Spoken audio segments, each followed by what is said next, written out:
welcome to this lovely and peaceful cooking-related tabletop RPG session. Cooking tabletop Reveal. cooking related. I don't get it. Yeah. How do you cook a tabletop? Well, you simply spill the food on it. Okay. Well, that should Anyways. involve like a flamethrower at some point.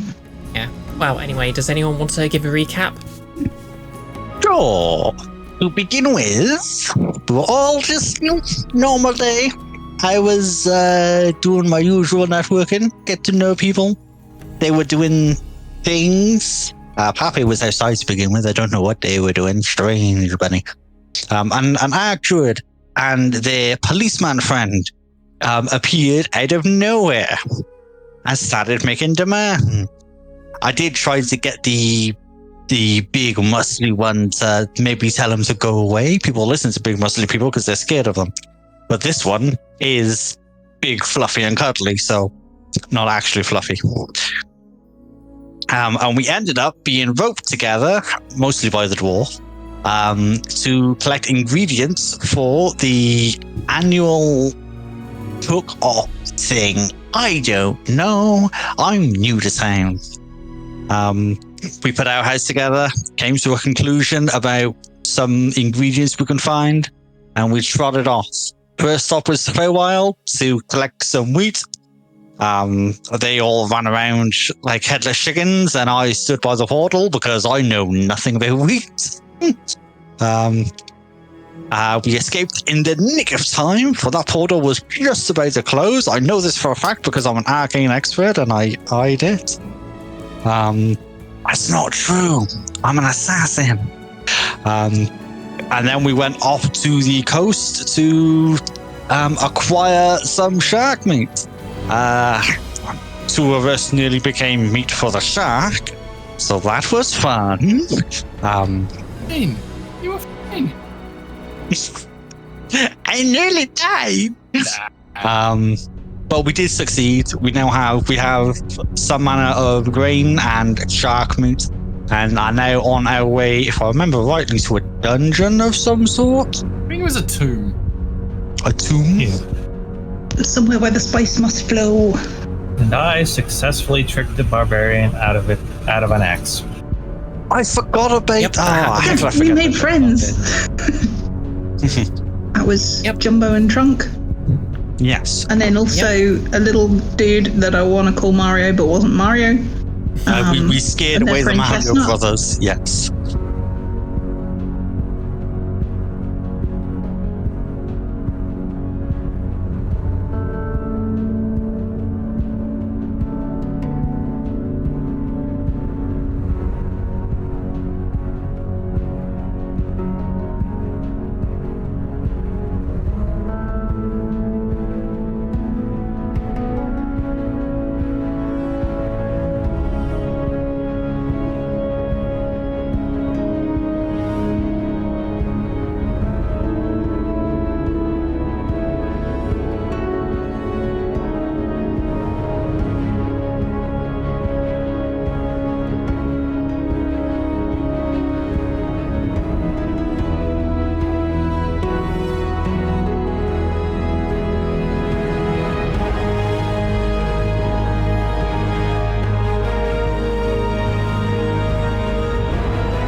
So, yep, following on from last session, you're of course on the beach. You've got a dead shark. Could all of you just roll me survival? we'll do this as a group check just to see how well you do at processing this shark meat. Natural 1. 6. 21. Oh, there's the extremes of the scale. Alright. 8 for Faerdibelle. She's not particularly good at. I'm supposed to be good at it, but I got an 8 as well. Oh no. Oh, wow. Yeah, and I got a 5. So, yeah, only Enfys did well on that one. Okay, so overall you didn't do too well. Sorry, Enfys, which character did you bring to this session again? It's been a while. Knives. Knives stubs. Oh yeah, Knives, your new rogue character. Kobold. Yep. So, Knives, you're vaguely aware that if you, basically what you need to do with this carcass is in some way preserve it, or at least at the very least get it back to town where it can be properly processed. Because no one else passed the check, I'm gonna say that you didn't really. Hold on, I need to get my image out of the Discord feed. There we go. Yep. Anyway, obviously, you'll want to sort of do something to preserve it. Now you know there's a couple of things you can do. The most immediate thing you could do is basically process it here and now. Use the brine from the ocean. Alternatively, you could either try and arrange for someone from the town to come pick it up, try and get it there yourself, or you could just take it with you. But keeping in mind, obviously, if you're taking unpreserved meat with you over the course of a few days, so there's a not too small a chance it will start going off. Gonna be smelly. Okay. First things first, how many days are we in? Because we're on a 1 week time limit as it is. Yep. And that'll inform the decision. I think we're on Notes. halfway through like day 2, I think. Yeah. Yep. You're on day 2 at the moment. I'm going to say if you want to sort of try and preserve the shark meat now, that's basically going to sort of use movement tokens just to represent the time you're spending here. Seems like the side. Yeah, I'll do that. Feels like the only way to go. Trying to get back to Airedale and have a rotting shark and no cake ingredients. Yeah, we don't want those like Okay. tins of the weird stinky fish stuff that they have in like Iceland, preferably. Yeah. Fermented shark. Yeah, the fermented shark. Okay then. So, yeah, the first roll was to just get the information. So I'll just have if anyone who wants to take part, you can roll a survival check just to try and help.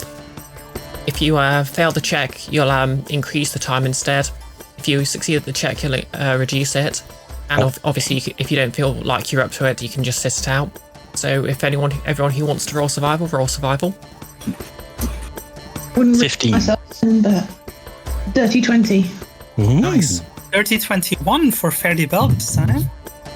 Ooh. Nice. She's really getting into it now.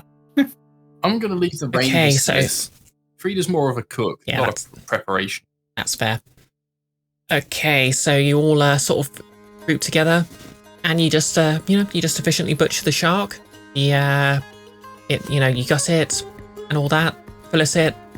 The most valuable parts, like the fin and the tail, are sort of preserved. I'm gonna say, as you're doing this, you acquire 5 perfectly intact shark's teeth. Obviously, it had a lot more, but only these ones are sort of perfect and sellable. And each of those is worth 50 GP each. Ooh. Was that 5 you said? Yep, 5. Were any of those stuck in Parfait's chest? Oh, I'm going to say one was caught in Parfait's armour. And speaking of, Parfait is going to cast Cure Wounds on himself because he is not feeling well. Very good idea. And yeah, because you all succeeded pretty well, I'm going to say that's only going to take up the rest of your... Actually, I'll say that's 4 movement tokens, leaving you at 2, I believe. I guess we're on the beach tonight then. I mean, we're on planes, isn't Yeah. that 2 tokens?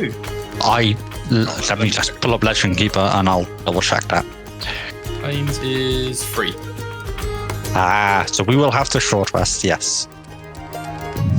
It's okay. Beach is a nice Okay. place to camp. I'm sure nothing bad can happen.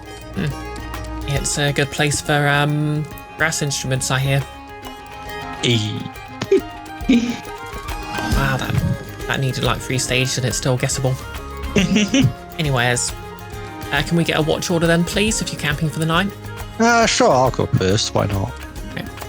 Do a little one. Oh yeah, that good. We need a. Yeah, Frida will do the next one. Why not? Okay. Wait, is that all 4? Yeah, that was 3. Okay, yeah. Wasn't imagining things. Who's going to take up the last shift then? Parfait or Faerdibelle? Yeah. Parfait just kind of wants to sleep, but yeah, I guess I'll take up the last watch. Faerdibelle is as usually going to have her selfish duties. Naturally. And we wouldn't have it any other way, would we? No. Anyways, okay. So, first watch, I'm going to say nothing happens. Second watch, you're in the clear. Third watch, you're fine. Will something happen on number 4? The answer is no. Okay. For some reason, my default really like 2. It's an actual relaxing time on the beach. Nice. To be fair, we've just had a very traumatic shark experience. Oh yes, very much so. It's true. Okay, so is anyone going to do anything while they're resting, or are you just gonna, make camp, sleep, break camp? I know I wanted to try and get some shark skin to make a cape as a trophy. Okay. Fancy. Yeah, I'll allow that just as part of the well, you've already butchered the shark, so you can just we'll just say, yeah, you've done that. What was it you rolled again? I think everyone got at least 20, didn't they? I got a 15. I did. Okay. I did not roll for that. Letting everyone else know. Okay, in that case, could you just give me a survival roll to extract the skin? Of course. 7. Unfortunately, the skin's a bit too torn up to be of any use. Yeah, let's just. You've maybe got some scraps that you could sell to a carpenter as sandpaper. I was just too angry after the event, and instead of harvesting skin, it turned into more of a repeated stabbing.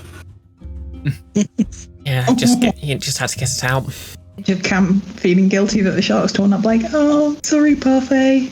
I think after the butchering has happened, Frida would have taken some of the remains to mix with some rations and make some nice shark fin soup for the evening. Oh, nice. You know what? Yeah, I'll say you've probably got enough leftover shark just so you don't have to spend rations for this day. Oh, nice. Of course, Parfait's vegetarian, so Frida would make up a some sort of fey corn soup instead for them. Yeah, well, I'm sure you could also dredge up some seaweed or something. Seaweed too. That's tasty. Oh, anyways, it's a new day. What travel pace are you going by? Gotta go fast. 12 tokens each Gotta day, go isn't it? fast. So that count as a short rest?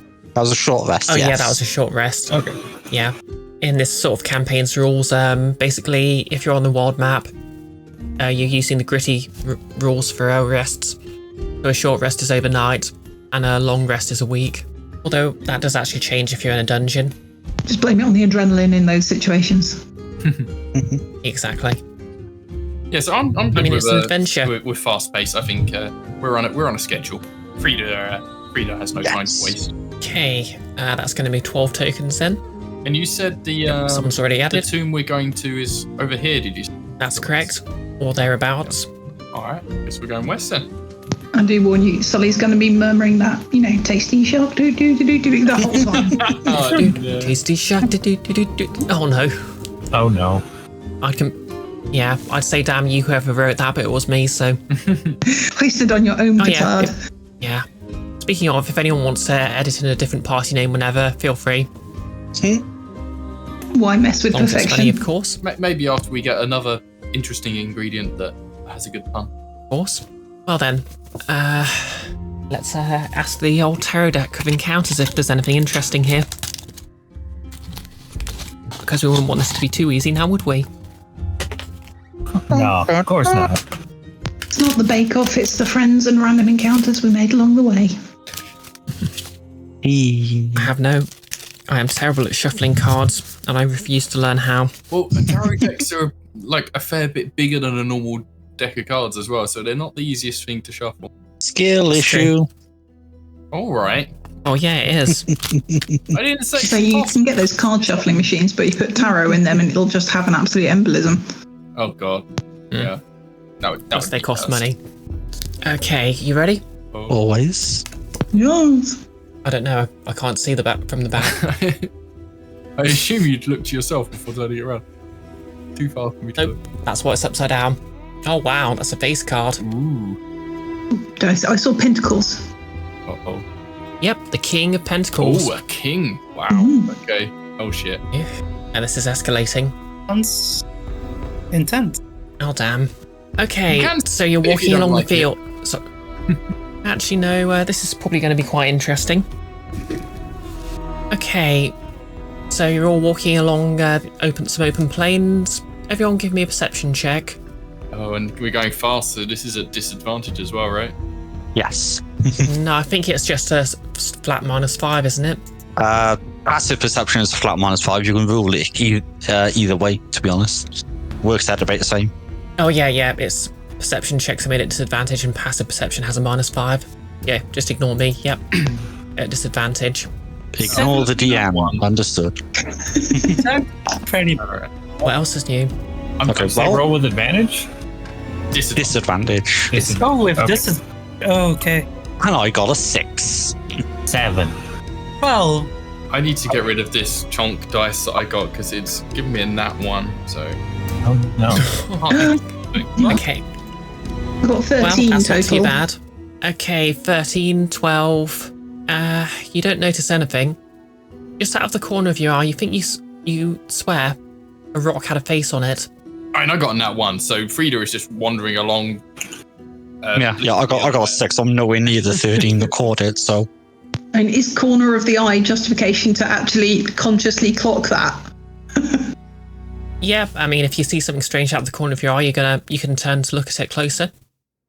Yeah, I think Sully will try that. I'm like tenuously on the 13.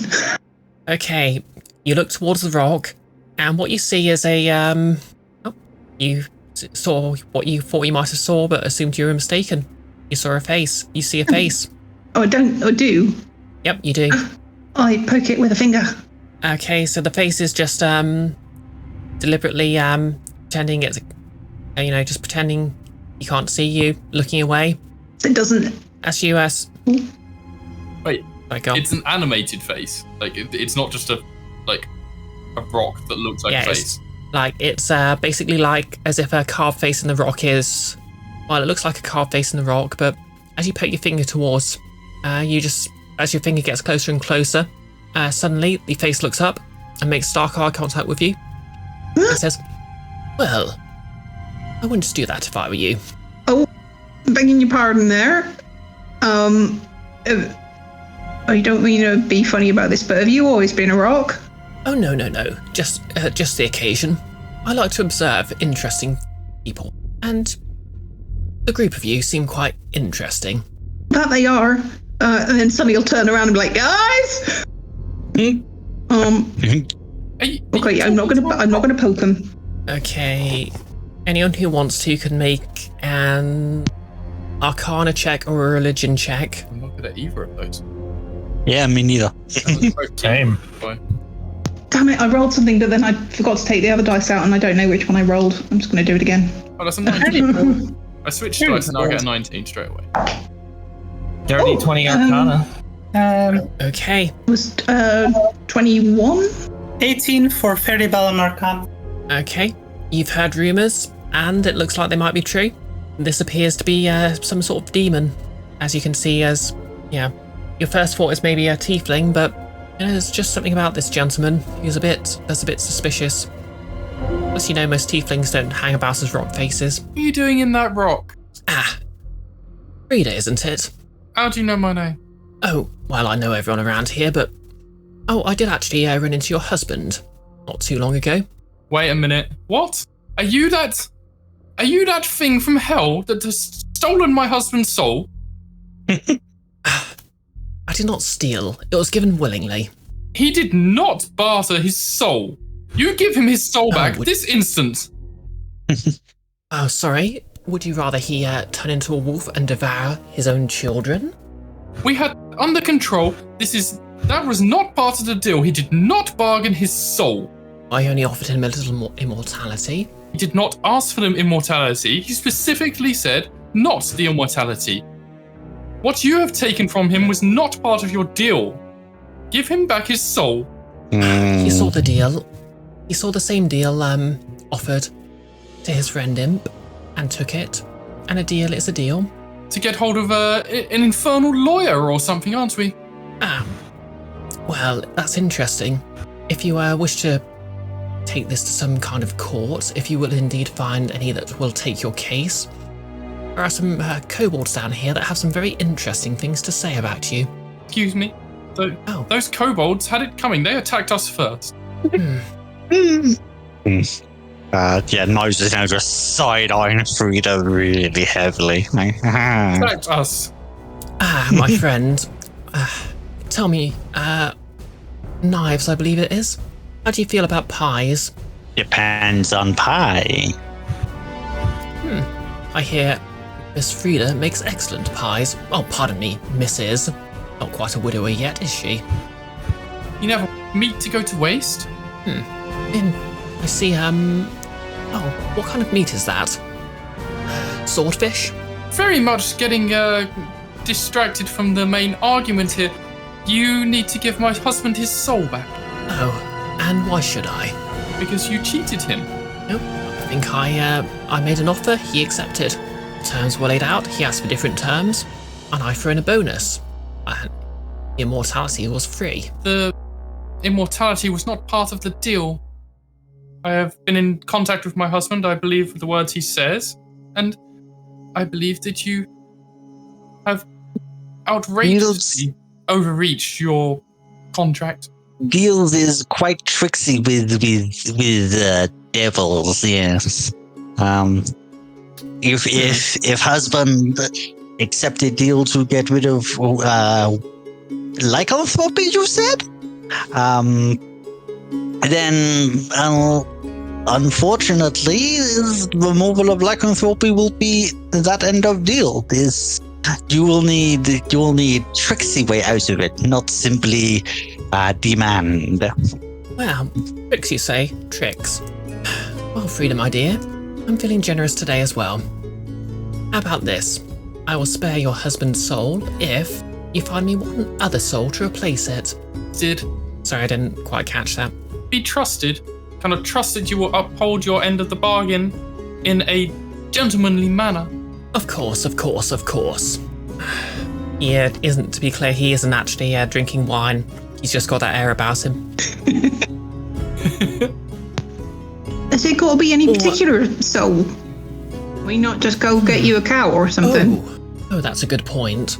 Trust the words he says. This is the king of the demons, the king of the devils.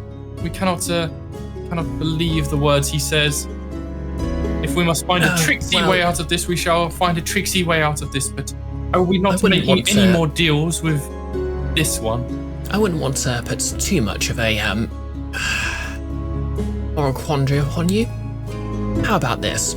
I'll accept an evil soul, someone who might even have fallen into my domain of their own actions, but obviously I must accept some degree of sacrifice. Find someone evil who would be condemned to the hells and betray them. With their betrayal, kill them, and your husband is off the hook. I don't make deals with devils. Well, we don't have to make this formal. You reconsider, do the deed, and I'll be in touch. I shall pry my husband's soul from your hands if it takes me heading down there myself. I will see you again one day, and you will not be so smug then. And Frida starts walking away. Maybe one of those will be true. And with that, he melts back into the stone. He instinctually picks the rock up just to have a look underneath it. Make me a perception check. Oh, that was 16, so it's going to be, dirty 20. Oh, nice. That'll more than do it. I find bugs. No, but what you find is you actually find a rolled up cylinder. Are you particularly proficient with magic? No. Okay, you're not entirely sure what it is, but Faerdibelle will. Okay. This is a spell scroll.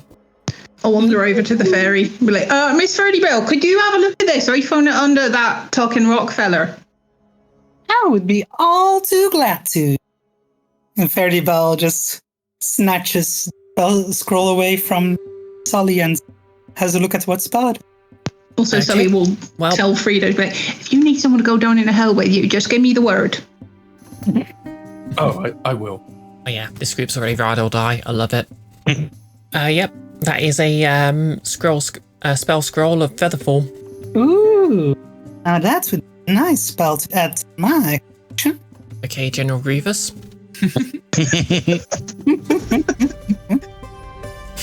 Sully, is it okay with you if I keep the spell scroll? Oh, yeah, it won't really mind to begin with. I just found it underneath the rock that was a person that wasn't a person. Why, thank you, most generous. With that, Okay. you don't trust things left behind by devils.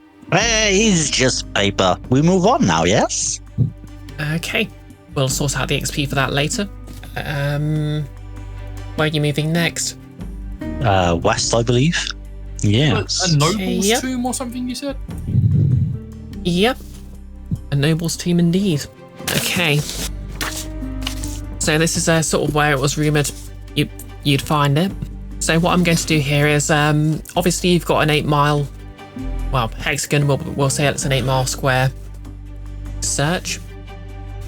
So roll me a, okay, so I'll let you do a sort of a group survival check, and basically every failed survival check will cost you an hour. Okay. See, I should be good at survival, but I Bad sucked again. on the first time. So we have a ranger in by hour. theory. This should be okay. Yep, by hour I mean a travel token. Even though each travel token isn't technically an hour, but you know what I mean. Mm-hmm. That's an 18. 13. 19. 18. Was it 8 from... And 13. Okay, well, that all averaged out pretty good, so, damn, I'll get you next time. Also, Parfait not really knowing what just happened with the demons. Who was that? What's going on there? Was the Devil King Ashmedai. Some people refer to him as Asmodeus. We refer to him as Ashmedai. Terrible, backstabbing, deal grubbing demon. He Devil. devil, whatever. A terrible person, and tricked my husband and our friend into giving over their souls. That will not stand. One must be Not to make very deals. careful when doing deals with magical beings. I mean, I don't think he's all bad. He gave him a job, didn't he? I've already had a job. Well, I'm sorry to hear that. Yes, but we'll get it back. And I'm sure you what will. it's worth, the additional deal he has now offered in exchange for my husband's soul. If we were to befall someone who was evil and those circumstances happen to arise, it wouldn't be adverse to taking advantage of the situation, but I don't Yeah, trust but this deal. the case. wording was quite interesting. He said you must betray somebody who is evil, yes? But who would you be close to who would you have such an alliance with that is already evil? Quite. Can I do some kind of roll to see what Parfait knows of demons? Yeah, sure. Give me Arcana or Religion, please. Alright. Natural 20. What? 22. Was this Arcana? Arcana plus 2. Was this Arcana or? Sorry. Was this Arcana or Religion? To be clear. Arcana. Okay, Arcana. You'll know that Ashmedai is indeed king of the devils. The face you saw on the rock does sort of track with the general image of him. You'll also know, obviously, there's a distinction between devils and demons. Devils are lawful evil, well, sort of technically law-abiding, but they'll always twist the law to suit themselves. A demon will simply kill you. So that's maybe a slight improvement, maybe not. There's definitely rumours a man who matches the description of Ashmedai has been seen around. Although, then again, that's rumours. Who knows? Maybe that was just a mage playing a prank on you. Alright. But you do know if someone makes a binding deal with the devil, they will be held to it. And, well, if you want to get out of a deal with the devil, you'd better find a way to outwit them. Alright, thank you. Me contract. Anyway. Yep. So you find the entrance to the tomb. It's fairly large. Hold on, there we go. For some reason I couldn't see my cursor. Yep, it's a fairly large, imposing tomb, although it's worn away. The door basically is built into where it's quite an ornate door. There's elements of oak in it, but it's clearly mostly stone and metal. And there's a small inscription in the door itself, and a small it looks sort of what a inhabitant of modern Earth might call a sink, but to you it just looks like some sort of trough where you could pour a liquid or maybe deposit an item. We're looking for it. Yeah. What is the ingredient? Okay, so the inscription, what the nobles language would the nobles use? Is the tomb of the Zimez a spice lord? So some kind of spice would be here? Yep. There's a part written in common script which reads Zimez, and this is indeed the lord you're after. Tell me what, it's basically written in common, but it's a fairly archaic script. So if anyone wants to try and read it, I'll need a history check. I feel like if I got Sully to try and read it, it's like, well, she might have a chance of doing that, but it would also take you like an extra hour. I think Faerdibelle would be the one to try to tackle that. Yeah, go for it. Okay, give me a roll. Well, do I use inspiration for this? It's up to you. How proud are you feeling? Let's. Well, that was a poor decision. It's even worse now. Oh no. Dear. First a 10, then a 7. So. Yeah. You can't quite grasp it, although it feels like it may be some sort of riddle. You aren't quite sure what the literal interpretation would be, but it says something like it could either be bring or summon ideal water. Ideal water. Ideal water. That might refer to pure water, I believe. What is pure water? I do not know this. I definitely remember Aetos having some of this when he went into the woods months back. Oh, really? A pure water spring. I don't know how There's much a of it pure would be water left now. spring in the forest. That's Yes. interesting. I suppose you could get some there. Nobody has this pure water on them, no? Can't say I do. Not knowingly. I can't remember where Aegis kept it. He didn't. Well, I tried pouring water into the basin Yep, you can try that. for my water skin. Yeah. Okay, you pour the water into the basin, and as you pour it in, it basically evaporates. But nothing else seems to happen.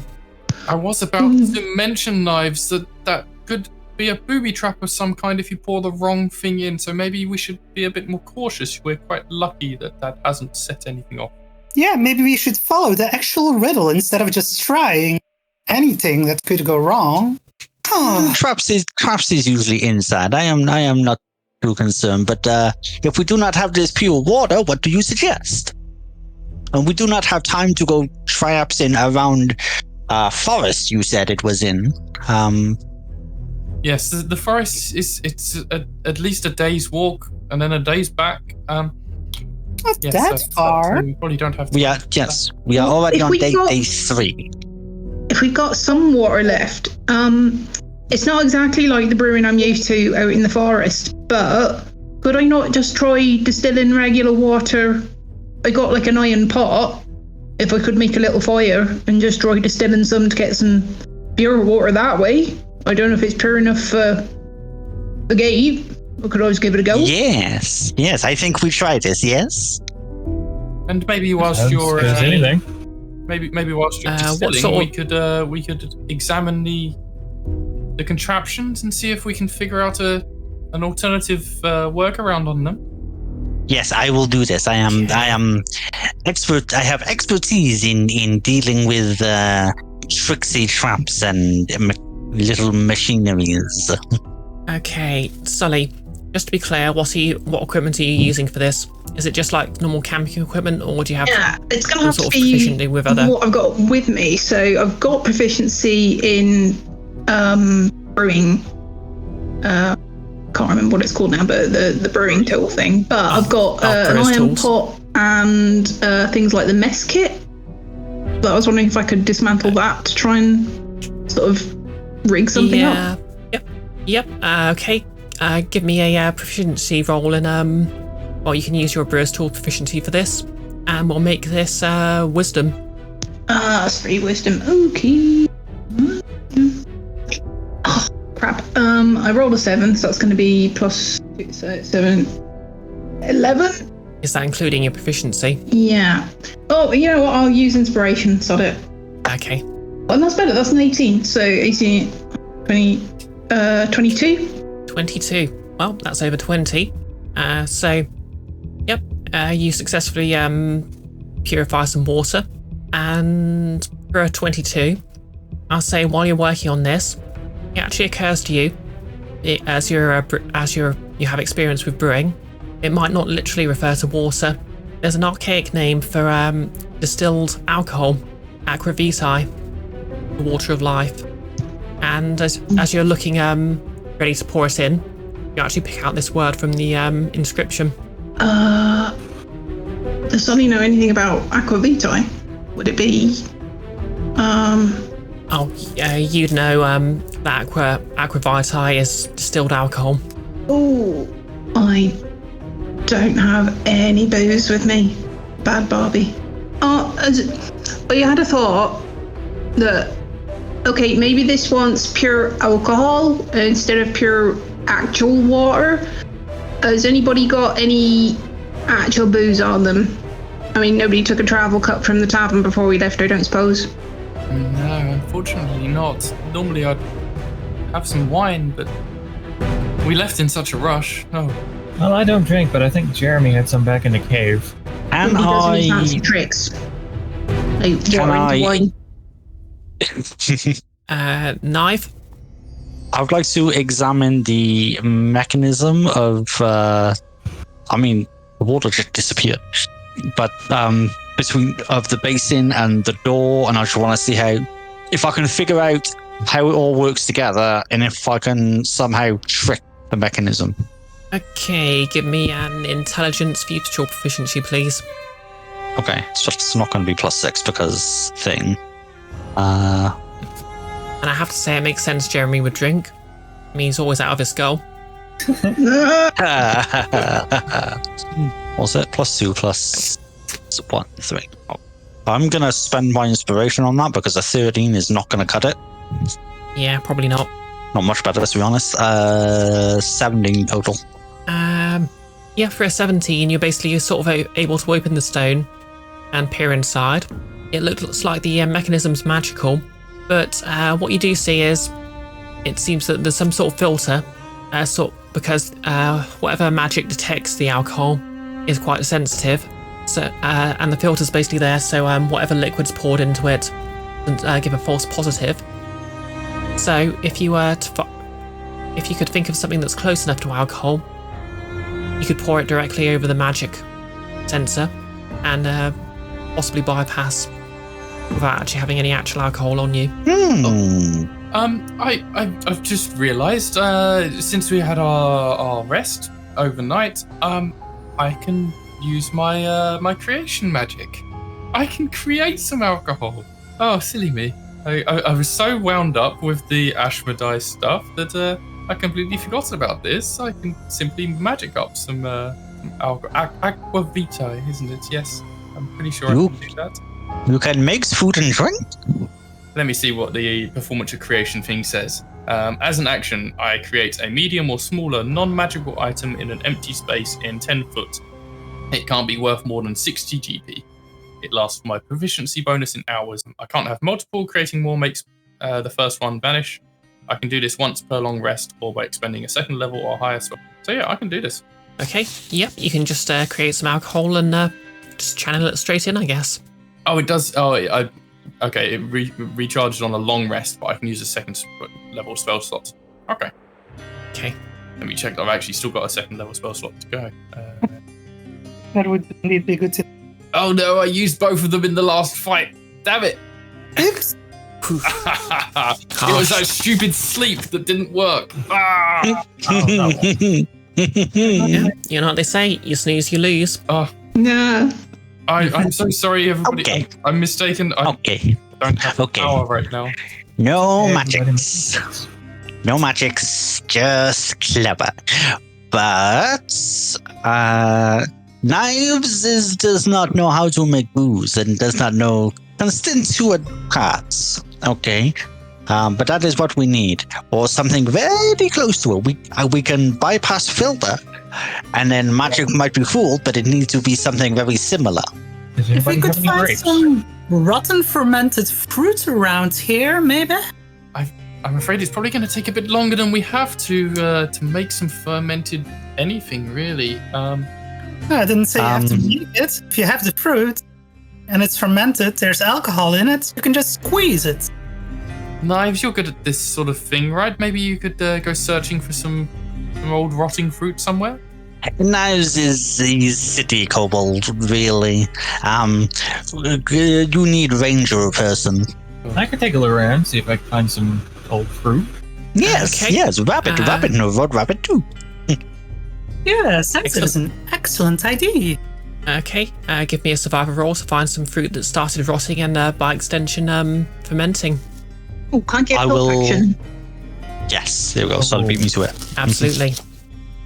8. You say Uh, confection? 8. Yeah, at advantage because you've got help. Oh, okay. Oh, Sully 24. reaching up for anything that's high. Yeah, that'll do it. You find some, you find basically you find sort of an apple tree. It must be growing wild, but quite a few apples have fallen off and they've started to ferment. For that, I'll say you could also find enough apples to make up a day's worth of rations. Enjoy. Nice. But yep, you find the rotting fruit you're looking for. Knives, you're able to press this rotting fruit to the inner mechanism, and that's enough to trick it.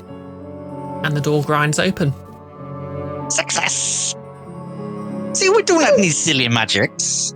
Yeah, just a little bit of trickery. And some scrumpy. And you can all have inspiration because that was fantastic.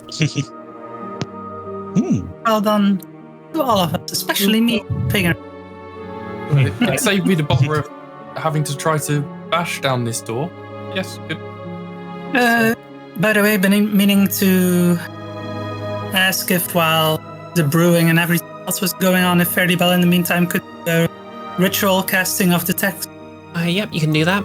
Is anyone going to do anything in the 10 minutes while Faerdibelle's doing that? Well, I was planning to do that earlier. Yeah, I assume all this has taken longer than 10 minutes. Yeah. Okay, so Faerdibelle, you've cast Detect Magic, and presumably you're all headed in, or? Yep. I mean, I'm not going to tell you what to do. Yeah, No yeah. effects from Detect Magic.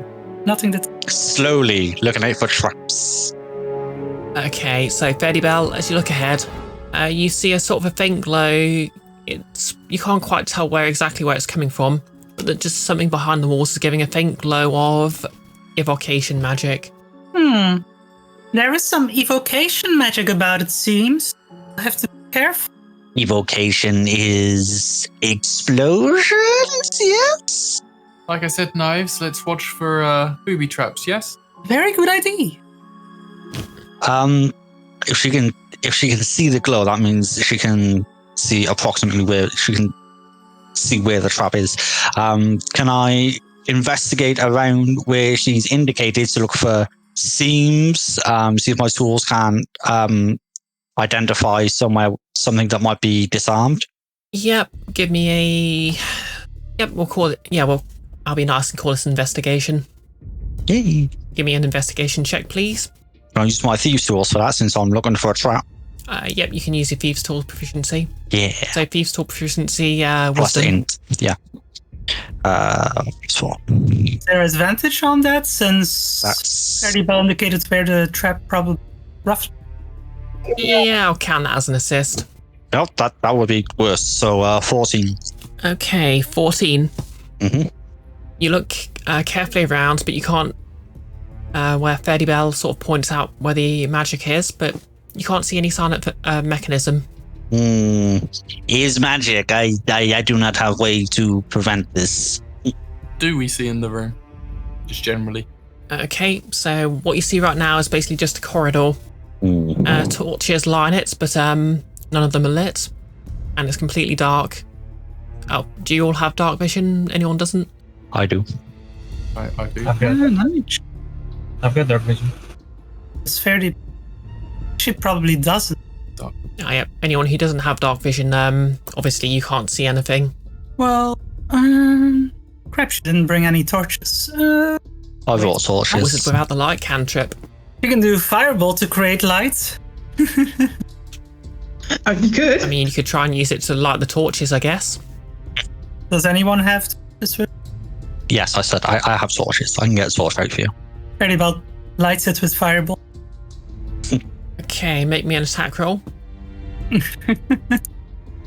Question, are you doing this while while Naeve's holding this, or? I would assume that Naeve would have put it down somewhere. Don't fairies have druid craft, right? Oh. So you can just light torches. Let me Damn. Ruining my fun then. Yeah, I was this close to tricking one party member into attacking another, but no. You don't have to use the that. You can do firebolts. Oh, you instantly light or snuff out a candle, torch, or small campfire. Okay, she just drew it. Firebolt's also a cantrip, right? So. Yeah, it doesn't matter. Yes. I would like to not be on fire, yes. Dark, you'll be fine. Thanks for the... But yeah. You found no sign of a trap so far.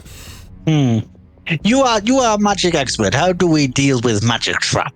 Well, we can always blow the place up, I suppose. That gets rid of traps. I immediately stand behind Faerdibelle and I say, show me how it's done. Parfait's done some dungeon work for Hazel. So could I possibly recognize any signs of a trap or something to look out for? Okay, do you have Thieves' Tool proficiency? I do not. Okay, in that case, give me a perception check, please. 19. I'll do it. As you look around, you just notice one of the tiles looks a bit off, and it appears to be a pressure plate. So I'll say, be careful. It looks pretty close to a trap, and I've ever seen one, and I'll point it out to everyone. So Sally's going to be walking like she's on hot sand here. Like, oh no. So, just avoid that one tile. This be fine. We walk around. Faerdibelle flies over. She's kind of shocked.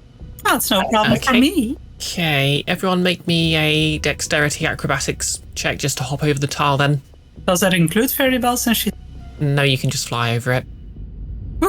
Very tempted to give you a much lower check just in case, but that would be very unfair. I'm going to use my 19 inspiration on this to roll a 2. Oh, was this acrobatics or like a save? This is acrobatics. It's a 5 total. I got a 13 using my inspiration. 15.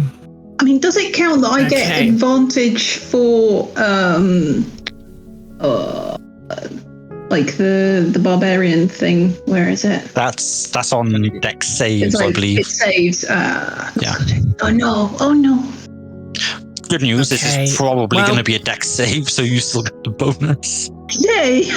I don't want everyone else to get incinerated though. So did anyone roll over a 15? Yes. 19. I rolled a 15. Okay. Okay. Naeves and Parfait. You both skillfully hop over the trap, or the pressure plate, and keep walking forwards. Everyone else, how would this order go? I'm gonna... Well, Faerdibelle, you just fly over. I'm guessing Sully would have been at the back. Yeah. Question, Faerdibelle, would you have flown straight over, would you say? I think she would probably take a bit of a roundabout, kind of avoiding that spot, if possible. Okay, just to be clear, the tile sort of covers the entire width of the corridor. Oh. This is basically like hopping over a sort of, like a... Picturing like a tripwire but in the floor. Yeah.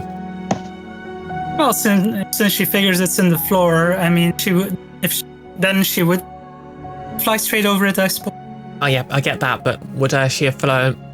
At what point would she have flown? Would she have waited for everyone else to fly over, or would she be flying over with everyone else as they're jumping, or would she have gone straight ahead? She would probably kind of have taken the lead.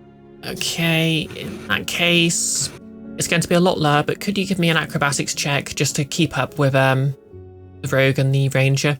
For Faerdibelle? Not to avoid the trap, just to see how fast she goes. Yeah, not to avoid setting off the trap. I was just more accurate to say. Well, I guess that is inspiration as well to be used, since that was a natural one. Ooh. Oh. And she would like to keep up, I think, so let's see. Hope this goes better. Oh, it's a 17. Okay, yep. A 17 will do it. I was only looking for a 10. Which is lower than the DC to hop over it. So yep, for a 10, you're able to keep up with Naeve's and Parfait as you just sort of whoosh over the plate. Frida, Sully, you're a bit less lucky. I'm going to say, Sully, you sort of move to jump, but then like the heel of your boot just sort of catches the edge. And Frida, as you're about to jump, you just look, you hear the sound of this and look to the side. And you both just plump right on the middle of the pressure plate. Please make me a reflex save. Dex save, you mean? Yeah. Dex save, yes. This is in 3.5 edition, sorry. Oh no, that's only a 9. Oh no. Dirty 20. Ooh. Okay, so Sully, you leap out of the way just in time. Frida, I'm afraid you are blasted with molten sugar. I'm imagining Sully like jumping on this, setting off the trap, then jumping forward, like pushing Frida out of the way. Oh, I'm okay. I was like, can I take the sugar blast for her?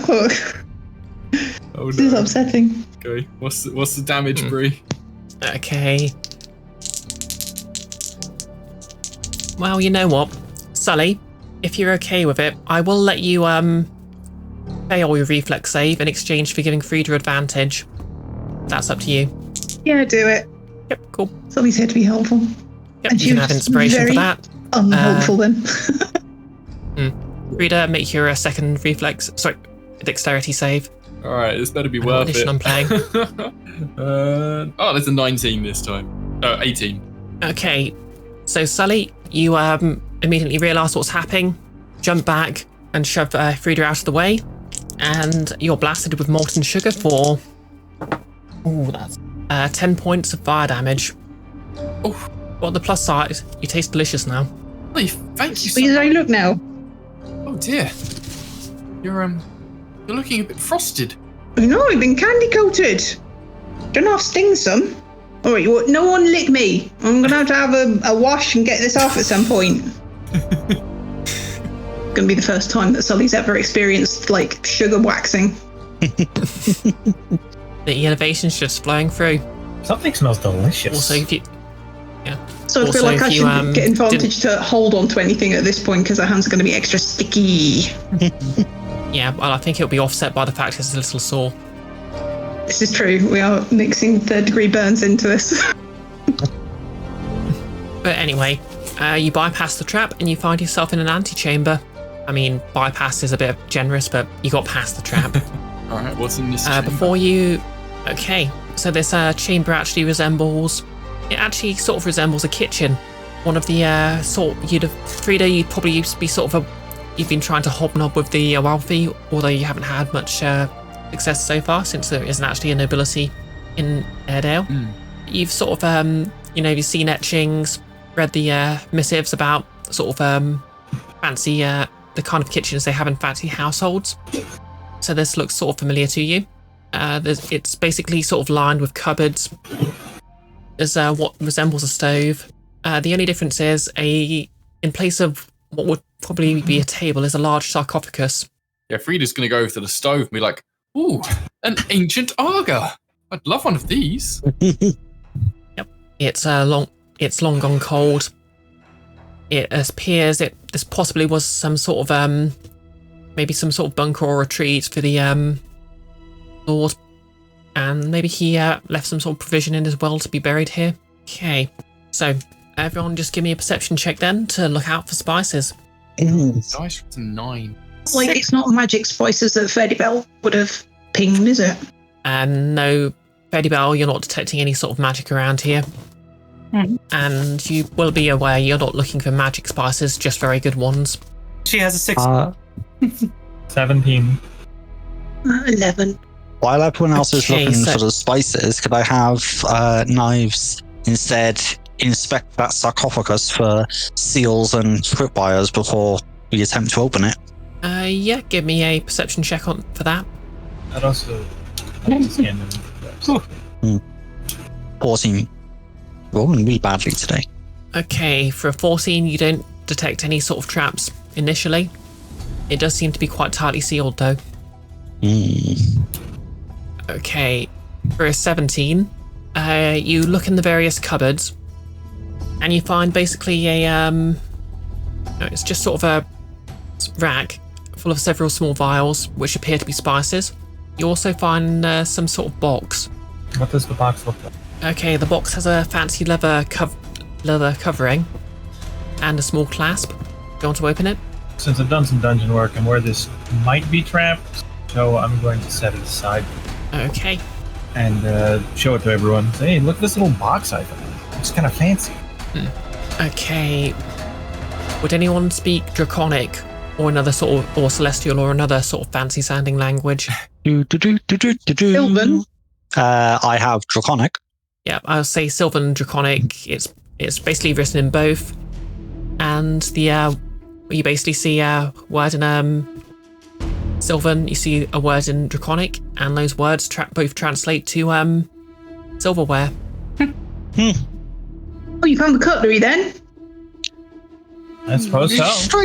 Strange mix of languages. I don't recognize them. What are they? And this one, Draconic. But you recognize this one as Thing, yes? Well, truth told, I don't know how I'm reading that. I just am. Sully has no idea. She's got the wild magic thing going on. Faerdibelle. This is a very curious dungeon in general. Like, everything is about food in here. Was this like a famous chef or something that's been entombed? Fancy people have eccentricities. I find best not to question. Simply loot. Oh, by the way, does Naeve's look like they want in on the sarcophagus? Oh yes, I've been If she sees checking out the lid. Naeve's pushing at that lid, she'll be like, "You want a hand with that?" Well, I wouldn't have been pushed. I was investigated at the moment, but I was about to apply a crowbar to it. So I remove crowbar from my pack and I hold it out to Sully. Yes, you try open. Oh, yes. Yep. If you want to try and open the sarcophagus that way, give me a raw strength check. Because you're using a crowbar, you get advantage. Nice. Ooh, that's good rolls. 18. So dirty 20. Yeah, that'll do it. You jam the crowbar in and just lift with all your... Well, you put your entire weight on it, and after a moment nothing happened. Well, nothing seems to happen, but then after a moment you hear a loud quick as something sort of breaks, and the lid sort of slides out of place. Then with everyone else's help, you're able to slide it off. And what is inside? Okay. Presumably a corpse. Yep, you're right in this regard. There is a dried, desiccated corpse. You know, just in the standard pose, with their arms just folded over them. And on their front is a small shining knife. It almost seems to be shinier than anything else in the room. So it's just looking down at the corpse like, "Oh, beg your pardon." Can I wrap that in a cloth and put it in my pack for now? You certainly may. Excellent. Yep. As you lift it up, it's clearly some sort of chef's knife. I will say, I wouldn't want to touch it directly. I would keep fabric between me and it. Okay. The knife in the sarcophagus has got my interests, and since this is apparently a box of silverware, I want to open it and see what it is. inside. Okay, so inside you find... Well, actually, roll me perception. Actually, no, investigation, please. Alrighty. 19. Yep, that'll do it. Okay, so most of the silverware is just, it's just nice silverware. Probably worth, let's call it 400 SP. Alright. Very shiny silver. But basically, one spoon doesn't seem to match the rest of the set. You pick the spoon up, and the hairs on the back of your neck stand up, and you realise it might be in some way magical. So, There's a small inscription. Sorry, go on. no, you first. Okay.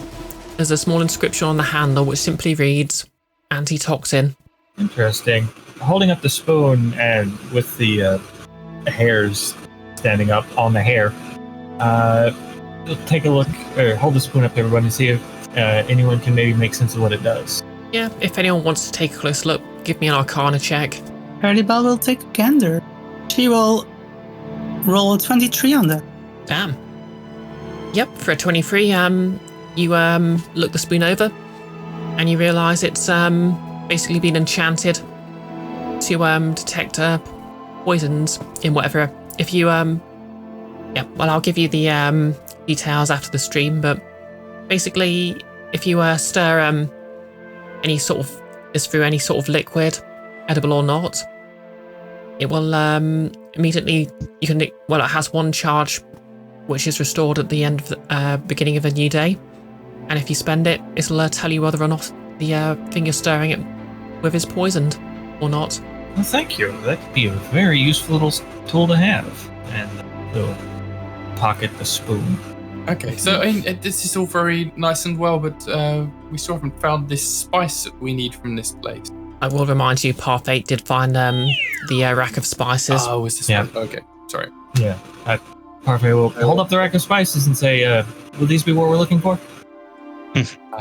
Sorry, I was distracted by the shiny box. Yes, I'm sorry, we were all a bit distracted by the sarcophagus as well whilst you were doing that. Okay, Frida, I'm going to say because you have a sort of a background as a cook, you'll immediately recognise this as a spice rack. But could you give me I'd assume you have some proficiency with some sort of cooking implement, don't you? And I've got brewer's tools proficiencies. I don't think there is a tool for cooks. There's the chef's feet, but I don't think there's cooking tools. Cook's utensils, I think. Well, cook's utensils I think come with the chef's feet, don't they? Well, I don't have the chef's feet. So. I've got cook's utensils. I'm nice. those apparently. Okay.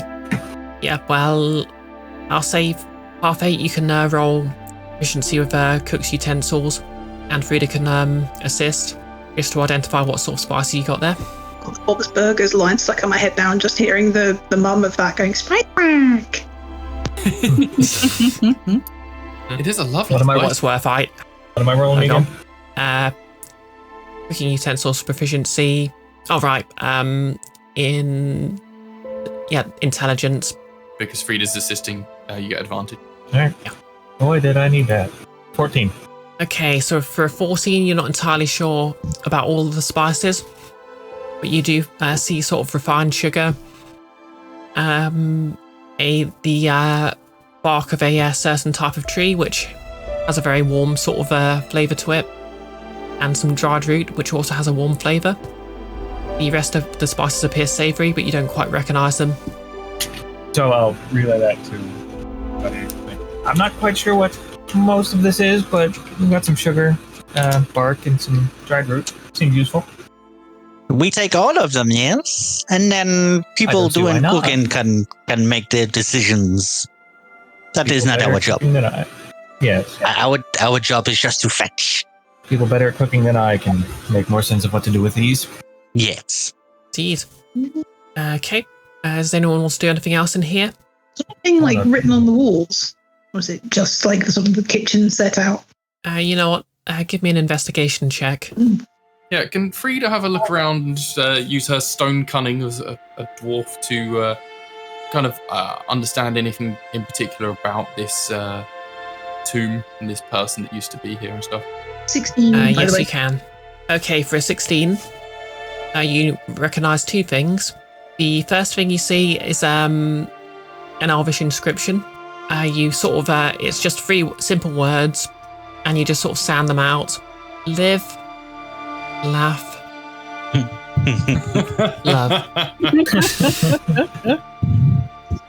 Oh, that's very profound, that, isn't it? Frida got a And the 15. second thing you find is... Okay, we'll get to that in a second then. The second thing you find is, oh yep, you actually find something that looks a bit out of place.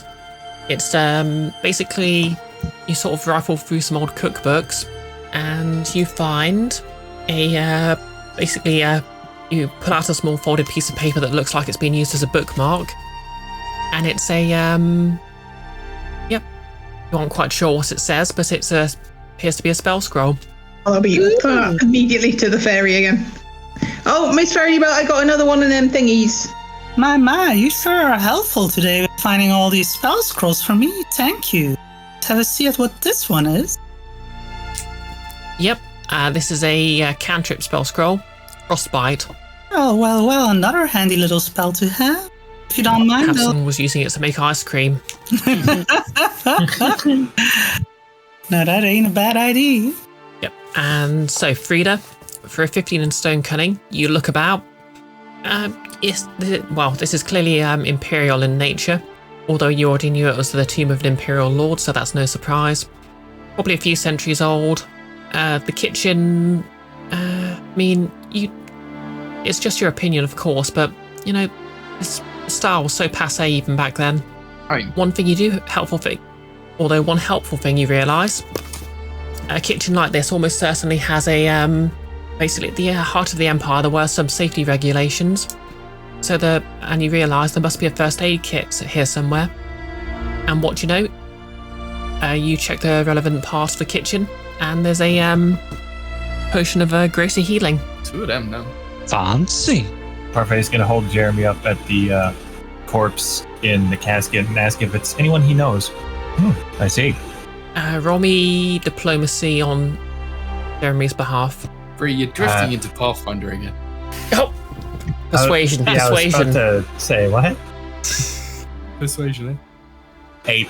Yeah, as anyone who's 8, you don't hear anything, but maybe Jeremy's just feeling shy. That's okay, buddy. Maybe next time. I mean, as anyone who's played Pathfinder with me will know, I keep getting it mixed up with D&D. Yep. It's like the tabletop version of being bilingual. I would we? Can somebody ask about Jeremy? Because I don't think anyone actually explained it to her. I don't think anyone's explained anything about Jeremy to anybody. We're all just kind of going along. Yeah. But who's that? He's just his little friend. Hold up the skull and say, "Oh, this is Jeremy," and say nothing else. Hi, He's Jeremy. self-explanatory, yes? Yeah. He's quite quiet. Yeah. Quite a chat. He's always just been ahead. Yeah. As long as I've known him. Is Jeremy magic? As far as I know. Very well. As you've still got to take magic up. Parfait, would Jeremy register as magic in any way? Absolutely not. It is just a skull. Okay then. I am doing a bit. We all stand Jeremy then. Well, it seems Yeah, I like how everyone's just sort of chill with Jeremy. Well, it seems like Jeremy might be with us, but he's not magic in any case. I mean, I'm sure he's a magical person. Anyways, you all, are you leaving, or is there anything else you want to do? Would it be a huge faff to put the lid back on the sarcophagus? Roll me another strength check. Yeah, because, it feels a bit disrespectful just leaving him without his cover on. Straight strength or acrobatic? No, Yeah, just straight. Yeah, just straight strength. 6. Yeah, you can't quite. Yeah, it seems that it was easier to slide it off than it is to get it back on again. Like, it's a massively heavy stone tablet, so you're basically now you're lifting the entire weight, and you just can't quite do it. Would like to check the kitchen and see if there's one of those big poofy chef hats. Yeah, sure, why not? I think Frida's going to take Well, you special gotta make note it- of this place and and think to herself, maybe Hank can come along at another time and try and retrieve this ancient stove. I'm going to sacrifice my bedroll. I think Sully's just going to try tucking the corpse in with that. Alright, I couldn't get your lid back on you, but I put this on and that should keep you warm. Not that you feel the temperature much, but you know what I mean. Sully, I don't think it can hear you. I know, it's the thought that counts, though. Like, I don't like to leave him just out in the elements. Well, he's not having any more thoughts. I think she means her thoughts. It's her thoughts that count. Well, of course your thoughts count to yourself. That is silly. And you never know, he might turn into, like, Jeremy later on. I don't know how that works. That is a good point. If this corpse somehow becomes a lich, we wouldn't want to anger them. Maybe we best get out of here. I think you all have fanciful imaginations, and I'm going to leave you to them. And then I leave. There's one more ingredient we need anyway, isn't there? What was the last thing? I've already forgotten again. Basically, you're after some fruit that grows in a grove. Since we are, Sorry. Since we are in a kitchen, can I check for maybe food that was preserved, some rations possibly? Oh, I wouldn't eat any of that, Parfait. It's been here for hundreds of years. Yeah, just give me an investigation check to see if you can find something that's not perished.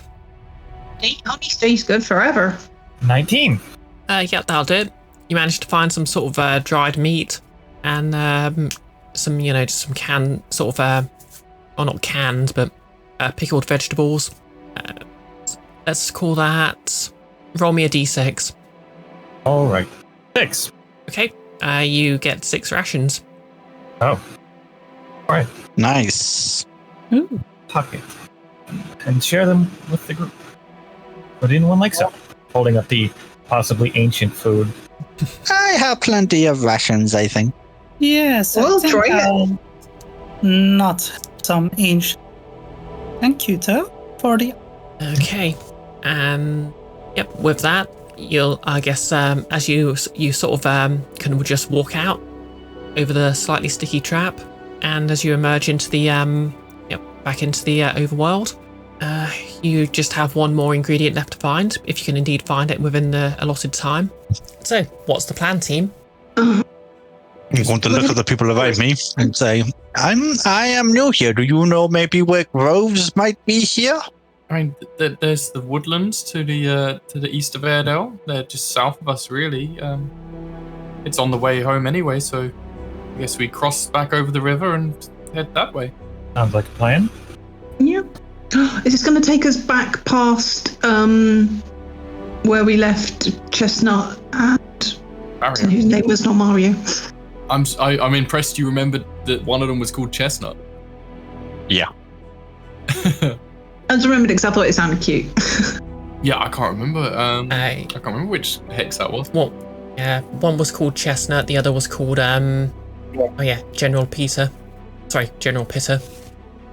Peter. Or Peter, depending on how you pronounce the bread. Oh, Peter. I was thinking Peter. Some pita bread. Black bread. Oh! Alright. Oh, for a second there, I thought you were muted. Never mind. Okay. You're not. Anything going on in this hex, Bree? Yeah, you found... Oh, you've already moved. Yes, I did. Sorry, I wasn't paying attention there. Obviously, you've done 4 tokens because there was a river. This is a good opportunity to try desugaring as we go over the river. Yeah. Yeah, if you want, you can try and wash the sugar off in the river. Make me a survival check just to do that safely. Oh, no. And in the meantime, I'm going to draw a card. God damn, what is survival is supposed to be a good skill for me, and I've been rolling like absolute dirt on it. So that's 10 total. 10 total. Yeah, I'll say that's like the average roll. So, yep, I'll say that you've got most of the sugar off now.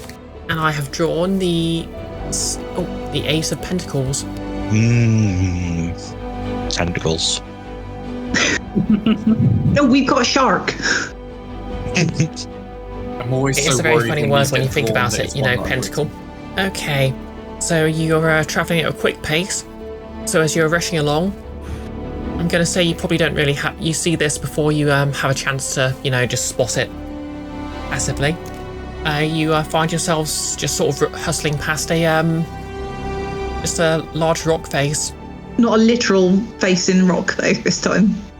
No, Nah. this is just a large face of rock, but not a face of rock.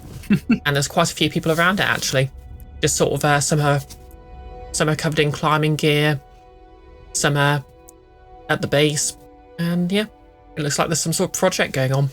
Interesting. Do they look like regular people? It's not like the gnolls that Jumbo and Trunk could run into. Yeah, these are just sort of regular humanoids of the civilized kind who probably won't try to kill you on sight. Is there anyone And that would seems to probably be just, in charge or anything? Make me a investigation check just to see if you can spot a leader. Can I hold Frida aloft to give like help action?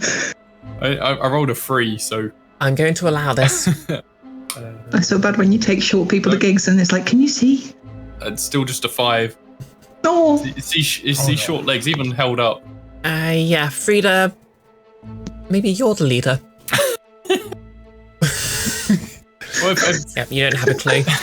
Frida's just gonna rock up to the nearest person and be like, what you doing? The person doesn't say anything at first, but after a moment, they sort of register you there, and they sort of look. Oh, I'll just roll a random NPC. Yep. The gender dice. Yep. Yeah, sort of an elderly-looking woman. She pauses for a moment, and then slowly turns and looks towards you. Oh, hello there. Are you here to join us? What are you doing? Have you had the dreams as well? I've had some dreams.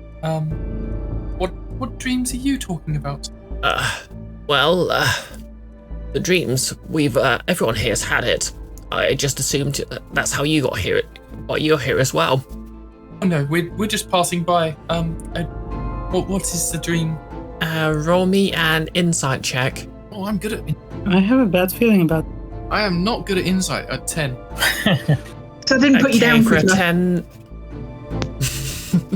Yeah, you're just being held on Sully's shoulders, and that's making it kind of hard to talk to her because she's craning her neck.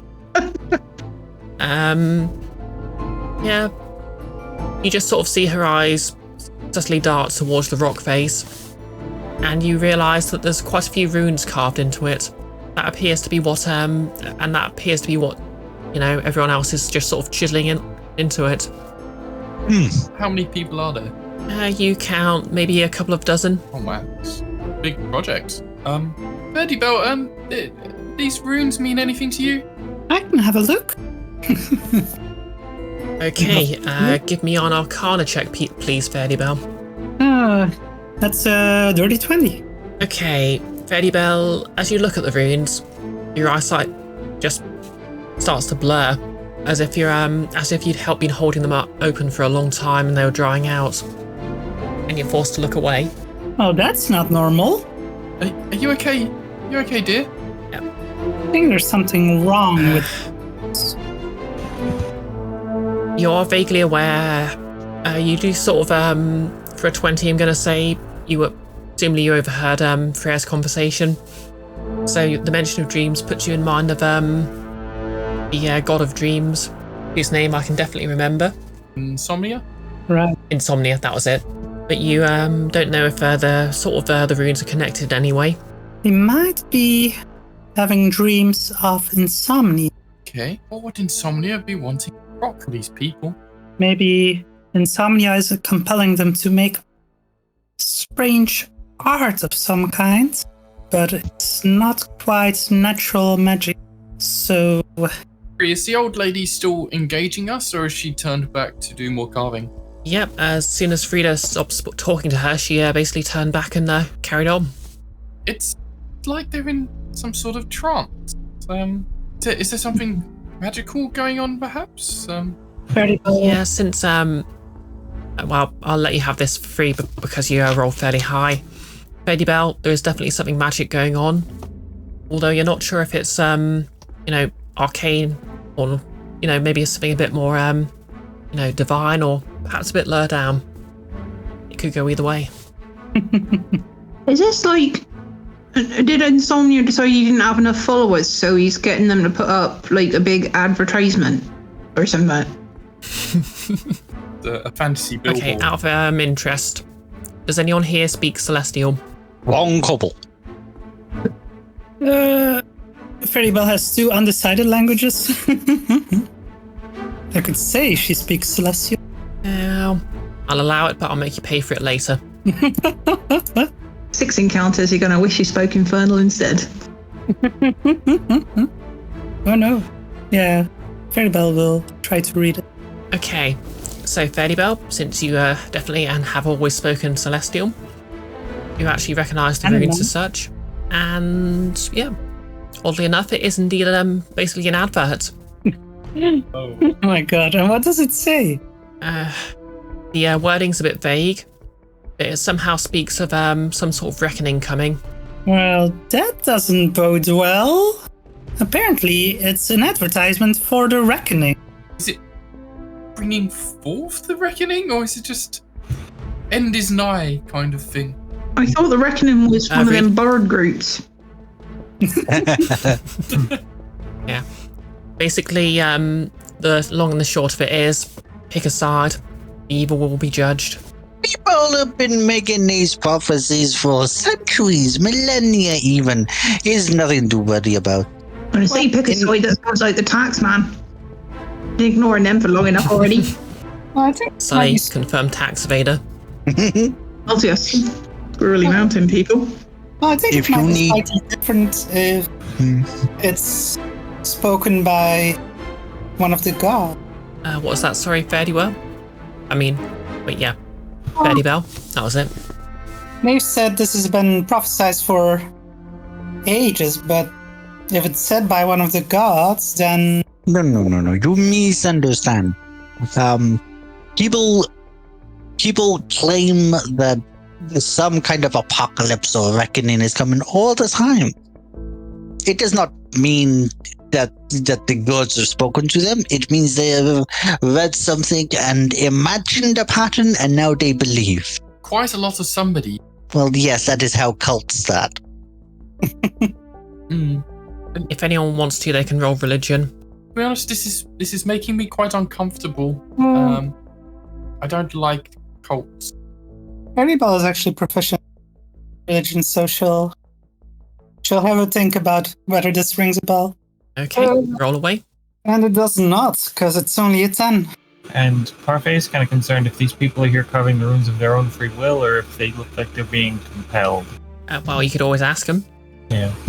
Excuse me, Miss, why are you carving these runes into the rock? Are you doing this on your own, or? Yep. Is this the same lady Frida was speaking to? I believe so. Oh, well, it's just a dream. You just have to carve these because of the dream. What is it? We were having dreams and, we have to carve them. And if you stop carving them? That's not what happened in the dreams. So, did you dream that you were carving these into the rock, and you're now carving them into the rock to fulfill your dream? Well, some of us dreamed that we didn't carve them. Some of us dreamed that we were carving them. Some of us dreamed that someone else carved them. Some of us dreamed that someone destroyed them. But all in all, we need to carve them. You've been doing this? What's the date today? Oh, don't make me try and figure out the calendar again. A few months, maybe? You stop to eat and drink, sleep? Of course we do. Okay. So Frida will turn to the rest. It kind of seems like they're okay. I don't particularly like the situation, but maybe we just leave them to. I mean, it doesn't seem malicious, fulfilling their own dream, but I don't know enough to make heads or tails of this, honestly. He's fine. It's just a bunch of weirdos doing weird things. But Knives did not want to judge. Everybody has their hobbies. Exactly. As long as they got enough to eat and drink, I reckon they'll be alright. Yeah. And we do have a task to get on with ourselves, so perhaps we just head off and camp somewhere for the night. Yes.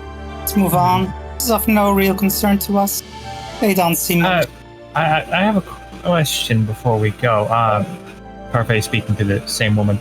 On the off, just a question. Did any of us appear in the dreams while you were carving? She takes a good look at all of you and says, not in mine. No. Oh, well, I'm out of ideas. And he just sits down. I suppose the light is fading. We could just camp in the glow of this rock with Insomnia apparently looking over us. Yep, just camp in front of the rock face covered in ancient runes carved by people who have been having bad dreams. Oh, Be fine. Don't worry about it. That's a good idea. They didn't say bad dreams. I mean, yep, it's just dreams of carving runes. Okay, maybe we move on a bit more. It's fine. Don't worry about it. So, I mean, mechanically, we don't have enough to go into the woods, so we would have to camp in this hex. But maybe we can make up a bit of this mile or so down. Yeah, I mean, you've got 8 miles. You can be at least 8. We can be maybe like, at least like a mile away from them. You don't have to be nearby. It's a big hex. Yep. Well, if you're bunkering down for the night, can I have a watch order, please? I think Frida will watch first. No, I'll go second. Okay. I'll take last watch. There's actually 4 watches. I'll pick up the last then. Okay. Good night to all of you. The fairy bells. Fuck off. I absolutely picture that Faerdibelle's got one of those like silk sleep eye mask things. Yeah. 100%. Everyone else is talking about the order, and they just turn around and Faerdibelle's already tucked out. No, yeah. Yeah. But like, it's one of those ones, it's like that scene in Matilda. Do you know the one where she's sneaking about and then she runs into her mum and thinks she's been caught, but it just turns out her mum's wearing a sleep mask with eyes on it. Oh, yeah. Wow. I forgot about it. Oh, anyway, yep. So, turn order. I'm just going to roll some dice. Okay, so that turn order was Frida, Naeve's, Parfait, and then Sully. Yep. Okay, so Frida, give me a perception check, please. Your watch. Okay. 12. You think you feel a bit of a rustle in the bushes, but it just feels like the wind was a bit cold. There was just a bit of a cold gust of wind. Russell, is that you? God. No, wait, Russell went away. Yep, other than that, your watch passes without any issues. Okay, so, Naeve, could you also give me a perception check, please? Why, yes, he is so good. 16. You hear a sound. It's a little odd. It sounds almost as if someone was dragging a large object. I hide and I wait for them to reveal themselves. Okay, so you're what? You're going to move away from the fire and hide somewhere? Yep. Okay, roll me stealth. Amongst any kind of shrubbery, plant life, or amongst the tents if I have to. Yep, either of those is good. Oh, good roll. 25. Okay. With a 25, I'm going to say you sort of nestle yourself just behind, I'll say your own tent, and you actually see a flap open on Sully's tent. Something just walked in there. And I creep in behind them? Yep. Sully, what's your passive perception? Good question. Well, I'm not sure where to find it on this bonus sheet. It should be your modifier plus 10. Well, it's So if work you're it out proficient in manually, perception, yeah. So it'd be 14. If it's a plus 4. Okay, yeah. Yep, I'm going to say you're sound asleep for now then. Sully just sits in a Okay. weird trance normally, so she kind of always looks like she's spaced out, but sort of half asleep. Okay. Naeve, you walk in. Can you give me another stealth check, please? 23. Okay. You carefully open the flap of the tent, not making a single sound, and you don't actually... Well, you see Sully. Just Sully? Just Sully. Although it's quite strange. They're obviously... Well, they're just sort of stood cross-legged on the floor of their tent, and their bedroll's just in a bundle in front. Okay. I want to make sure that the flap is closed behind me. So there's no way anything is slipping past me. And then I'm going to look for signs of somebody being here, but not necessarily visibly. So any stuff in the dirt, any of the canvas being brushed up against, any movement on Sully that's not because of Sully, that sort of thing. Okay. Give me an investigation check then, please. Oh, investigation. I was expecting perception. That's okay. Yep, well, you're just looking around the area for signs of break-in. I mean, they're both pretty good for me, so I'm not complaining. 19. Okay, 19. You're looking around, you can't see any signs anyone but Sully's been in here. But then something just sort of clicks in your mind and you remember something. Sully's bedroll really shouldn't be here, should it? No, because that person was dead. I am freaking out. No, you're not, Sully, you're asleep. I'm gonna poke Sully repeatedly, a little bit harshly. Yeah, to be fair, she probably takes a fair whack to get back to life. No? Oh? What's current? You have your bedroll back. Congratulations. And then I'm just gonna exit the tent with no explanation whatsoever. So I poke out and I'm like, did you go all the way back and go and get that? No. Oh. I am okay, so Sully. I would like to investigate the rest of the camp for similar signs of breaking and entering. Anybody else sneaking around? Okay. Yep. Give me a quick investigation roll for that. Mm-hmm. And while you're doing that, Sully, you've just been woken up by Naeve. Your bedroll's been returned to you, apparently. What do? I don't know if it's something you can roll for when you're like a regular humanoid, but can I smell it? Like, does it... that's just perception. 16, by the way. Okay, we'll get to that in a sec. Mm-hmm. Not great. 12. Yeah, it smells sort of musty, but that was the kind of the smell of the tomb you left it in, so that's not particularly unusual. Are there any stains or sort of weird signs on it? Does it just look sort of exactly how I left it? Okay, so I'm guessing you sort of when you smelt it, you just sort of picked it up and pulled it up to your face. Yeah. You hear a sort of a clanking noise and something falls out. Oh, okay. Investigate whatever fell out. Okay. You find a small pouch, and inside the pouch is 600 copper pieces. All right then. And there's nothing. It doesn't look like anything's been sort of taken in exchange. No, quite the contrary. You've been looks like you've been left a bag of small change. Give me a history check. Ooh, okay. Oh, that's a good roll. I'm here, 21. Okay, so for a 21, you'll know that if you go back a few centuries, right now that's 600 copper pieces isn't much. Maybe, especially not to an adventure, but go back a couple of centuries and before inflation, that was actually a small fortune. Oh, I think you should just go to the edge of the camp. I don't know if Naeve is still running around. I'm not entirely sure how freaked out they are. Yeah, I'm gonna. Well, we'll cut back to Naeve's. And Naeve's, I'll say you did actually find a you have sort of found a groove where it looks like something something bulky was dragged across the ground. But other than that, no sign of anything. Well, it's fine. I'm not worried. Go back to the fire. I'm going to show the little kobold and be like, I think the fancy chef left me a present. Oh? This was a lot of money back in his day if he got buried a long time back. Oh. That's very nice of him. That thing not all the way dead. Interesting. See, I told you he could become like Jeremy if he was left to his own business. I cannot dispute evidence. You did a good job. Well, I hope Frida don't get into too much trouble. I know she was eyeing up that stove. remind me on to tell her in the morning about that. Actually, reminds me.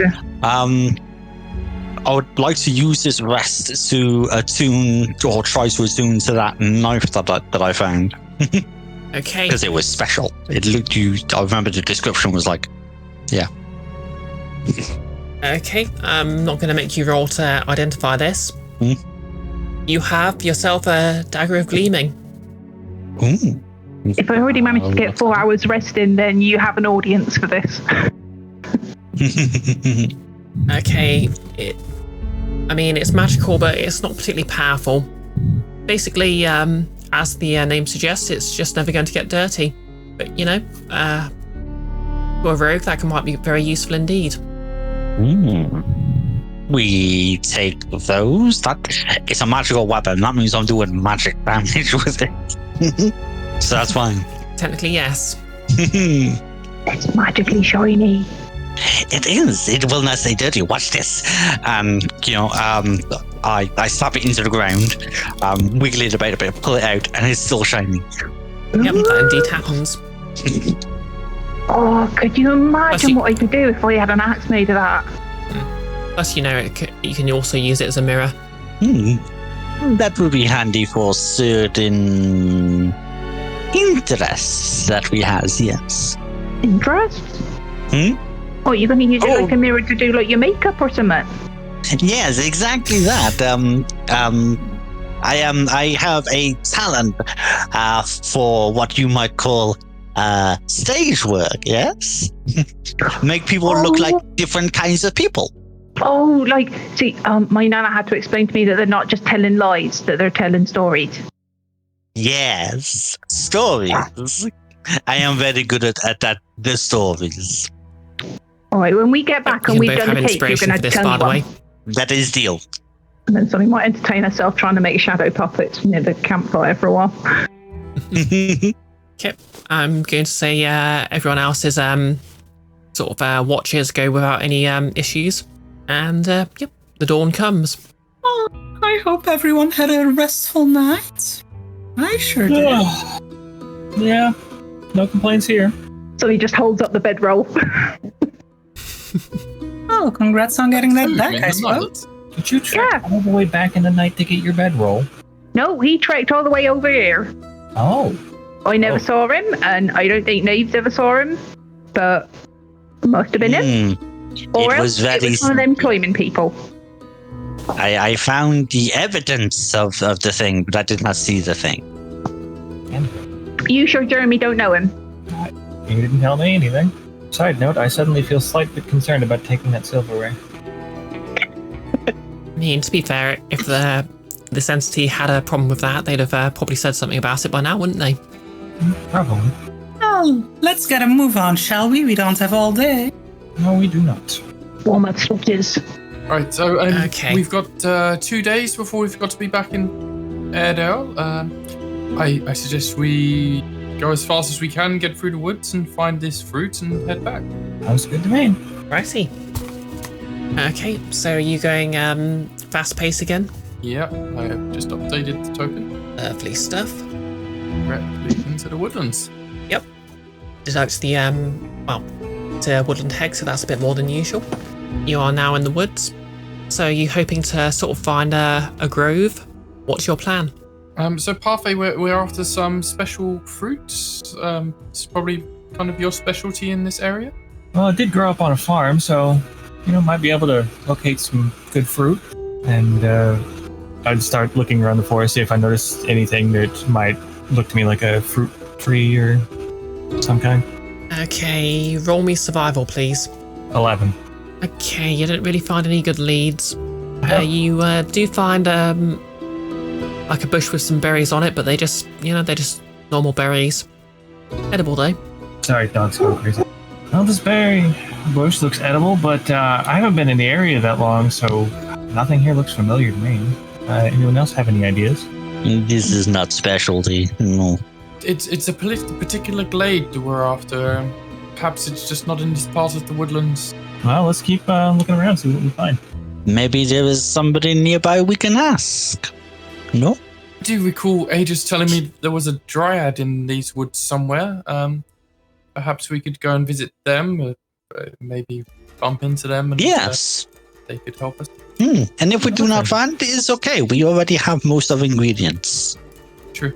Okay. Does anyone have any sort of anything that mechanically makes them more attuned to nature? Nope.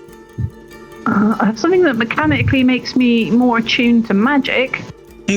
Oh yeah, furbolgs. Oh no, what? Sully's Eladrin, but it's a wild magic barbarian. Oh, thing. Eladrin. Oh right, yeah, you're Eladrin, aren't you? How long it actually lasts for, though? Oh no, it's like an action that lasts like 6 seconds, so she'd only be able to do it in like a small burst. Oh, yeah, is that basically detect magic or? Sort of, yeah. It's like until the end of your next turn, you know the location of any spell or magic item within 60 feet that isn't behind total cover. Oh, okay. Yeah. Okay. If no one's got any particular sort of connection to nature, I don't think Frida's had any sort of contact with the dryad, has she? No.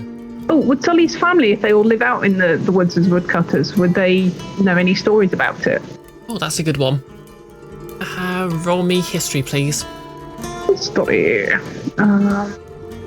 Where's my good D20? I want my good D20. Right, 16. You always need the good D20. Oh, it's got to be the special metal one for the rolls that matter. Well, they all matter, but... of course. 18 total? Oh, yeah, that's pretty good. Okay, so you know there's a dryad in these woods. I'm trying to remember the name of the dryad because she's been around this entire campaign. I can get that for you if you want it. Oh, yeah, if you've got that. Sorry. It'll be an Imp's thing because Imp had a deal. Oh, yeah. It's like Nyx or something. Oop, down to my notes. Yep. You know this dryad has had some contact with the town, although not necessarily... Nilipsile, that's it. So Nilipsile's had some contact with the town, although not necessarily benevolent, but not necessarily hostile. But if you wanted to find the dryad, you know, there's a few ancient rituals you could try. You could just... pardon me. You could just wander the woods until she confronts you in her domain. And, you could certainly try and make a deal. Although you'd have to have something she'd want. How does she feel about copper pieces? Yeah, she probably wouldn't have much use for money. Well, I mean, Sully will, like, candidly try and explain that thought. She might want something to trade with, though, if we were going to ask her for anything. Okay, well... It's worth remembering that in many stories, dryads, especially dryads, do trade for services as much as goods. They are like fairy creatures, yes? So they trade in favors. Deals again, isn't it? Well, I mean... Is it not always? It's so big, so...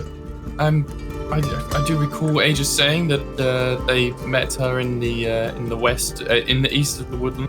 They may still be in that area. We can go and have a look and see what we can find. Yes, it is worth go. Okay, what I'm going to do is I'm going to make a weighted roll to determine where the dryad is. Okay. So yep, you're just going to check the next hex then. Yep. Okay, so you basically travel to this area of the woods, wander about a bit, but you don't really find anything. Can I roll a turret encounter? Woodland Tarot. Do it. Extra strawberry.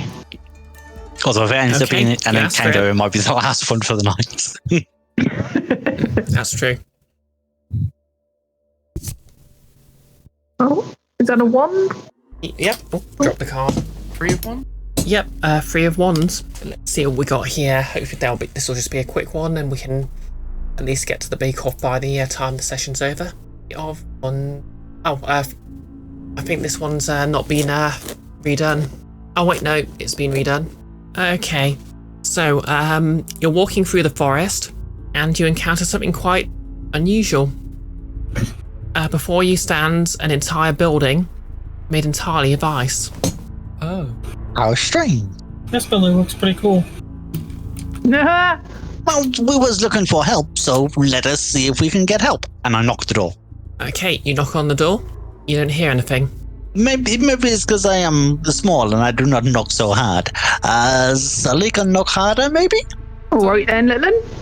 Sully, in your stories, does the dryad live in an ice building? Oh, I couldn't say. She does not.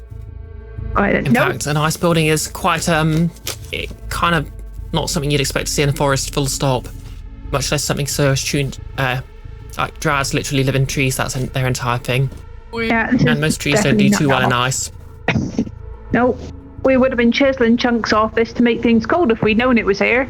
I've not heard tell of it, but she'll give like a big sort of green fist, bang, bang, bang on the door.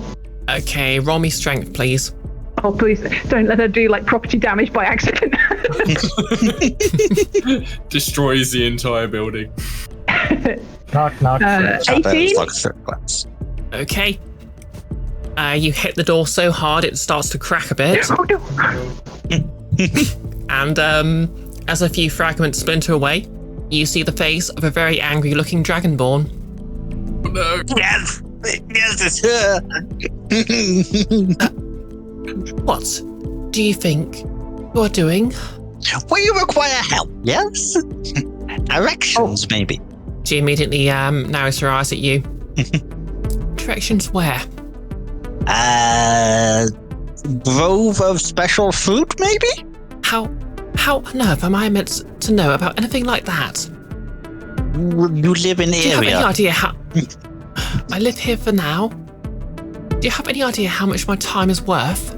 Not as much as Naeve's. Naeve's expertise in many things. If you sifted every grain of dirt in the whole area for miles around, you would not find a fraction of what my time is worth. Oh, yeah, I can sense that we have gotten off on wrong foot, and now understand it is people get defensive when they are met with somebody as talented as a kobold such as myself. But that is fine. Perhaps you will get along better with the lady, yes? And I gesture to Frida, who is a much better talker than me. Hello. Okay, just remind me, has Frida met this person before? No. Okay. Hi. You don't happen to know the dryad of these woods by any chance? I have no time for dryads. Well, you're kind of in her woods. Their pronouns. I believe she does use she, her. Yes, this is the dryad's woods. You've got a large ice palace. Well, perhaps you can help us, or we don't wish to inconvenience you. I have heard nothing about this so-called dryad. If she feels I'm not welcome here, she can tell me herself. And speaking of not being welcome, you're clearly a busy woman. We shall not disturb you if you are unable to help us anyway. Frida will kind of look around at the others and be like, "We're good, right? Yes." Sully just lingering on the porch, like, "I'm really sorry about your door." Don't be sorry about my door. Be sorry about what I will do to you if you do not leave now. Bye. I'm good. Yes. Okay. Faerdibelle just flies away. Parfait is already walking away. Okay, everyone make me a perception check. That's an 11. Well, That's a 6 total. 16. 19. Okay, Knives, Parfait, you know, you're quite sure you heard a rustle come from behind a tree, not an Aarakocra. Turn to look at the tree. I would like to approach the tree, but from an angle, using like shrubbery and other trees as cover. Okay, Naeve, roll me stealth. Parfait, are you just looking at the tree? No, I was looking to see the source of the noise. So, yeah, looking at the tree. Okay. 18. Okay. Alrighty. So, Parfait, what you see is a humanoid figure emerge from the tree. She's a very femme-looking, she resembles vaguely a human woman, but obviously, you know a dryad when you see one. She's dressed she looks like she's dressed head to toe in leaves and other such accompaniments, and she has a very sour look on her face. Oh no. Are you alright, miss? Parfait will say. Okay, do you speak Elvish or Sylvan? Both, actually. Okay, well, she'll answer you in Sylvan. I'm afraid I don't speak Common. Well, I'll say again in Sylvan. Are you alright, miss? You seem to have a bit of a sour look on your face. Are you responsible for this? And she gestures to the large ice palace. No, I've literally never seen this house before, this moment, and I don't know the person inside. Okay, oh, what did you roll again, by the way, Naeve? 18. Okay. So, yep, you're moving towards the left and she hasn't seen you, as far as you can tell. I'll just stay hidden to see how this goes, because she doesn't look happy. From what I can tell, inside is a somewhat snooty dragonborn. Doesn't think anyone or anything in the area is worth her time. And from what I recall, she said if you do not want her here, you can tell her yourself. So, open invitation? She looks you over, pauses, and she just sort of bends over and raises her hand over a nearby bit of shrubbery. I'm going to say anyone who's got the relevant training can tell she's casting some sort of spell. Frida is back in the fuck up. She's getting way out of here. Yeah, she nods at the shrubbery as if they just exchanged words and looks at you again and says, very well, I know that your story checks out. What are you doing here? Well, we've been roped up into some kind of druid cooking competition and we're on the lookout for a sort of special fruit. I wasn't entirely paying attention. I just went for breakfast and then I got wrapped up with all of these fine people on a quest. Again, they came by looking for ingredients last century for one of these cook-offs. Wasn't that sufficient? Honestly, don't know. Always something with those. You know what? I've had a tiring day. If you can get this, who did you say they were? I don't know the name, just some sort of snooty dragonborn. Oh, if you can get this, snooty dragonborn, strange name, to, get out of their fortress and explain themselves to me, then I'll tell you where you need to go. Alright, we can certainly try. She did not seem too happy to have us here and seemed vaguely threatening in trying to get us to leave. Parfait will relay the conversation in common to those who don't understand Sylvan. So, I suppose we could ask her to leave. I don't think she's going to be receptive. Well, I don't think we have to ask her to leave ourselves. I believe she said get her up here to talk to the Dryad. Oh, I see. I would have wheeled myself at this point, and I'm just going to tug Sully's arm again. Get knocked over again, it's fine. This is easiest part of quest in whole time we've been doing this. Oh, if you're sure? Yes. Oh, I'm not sure of anything. Knives is always sure. Oh, can the rest of us, has she come out and we can see the Dryad at this point, by the way? Yeah, you can all see the Dryad. Oh, okay. I'll just tell the Dryad in Sylvan, even though Sully still doesn't know how she can speak it, just tell her, the Dragonborn was not happy with us, so you might want to step back a bit in case she does something. And go back up to the house. If she chooses to threaten me in my forest, you will need to step back. I think Frida will accompany Sully up to the door. Parfait has a very nervous smile as in he's not sure what is about to happen, but he knows it's not going to be good. I go back to hiding. I'm going to also hide. Sully's logic is she's already got hiding. 3rd-degree burns, so maybe she'll get frozen and then it'll balance out. Oh yeah, this seems logical actually. Okay, everyone who's hiding, please make me a stealth check, please. Oh, hello, 28. 23. Faerdibelle is also going to try to hide, but she only has a 14. Slightly successful. Okay. Oddly enough, you all feel like you're fairly reasonably well hidden. Well, it's a forest. There's a lot of dense food. Yeah, and you're not hiding from the Dryad, so you don't have to worry too much about that being a hiding place. Sully, do you want to do the knocking and I'll do the talking, maybe? Yep, so we get more Okay, this time I'm going to ask you for a strength saving throw not to break the door.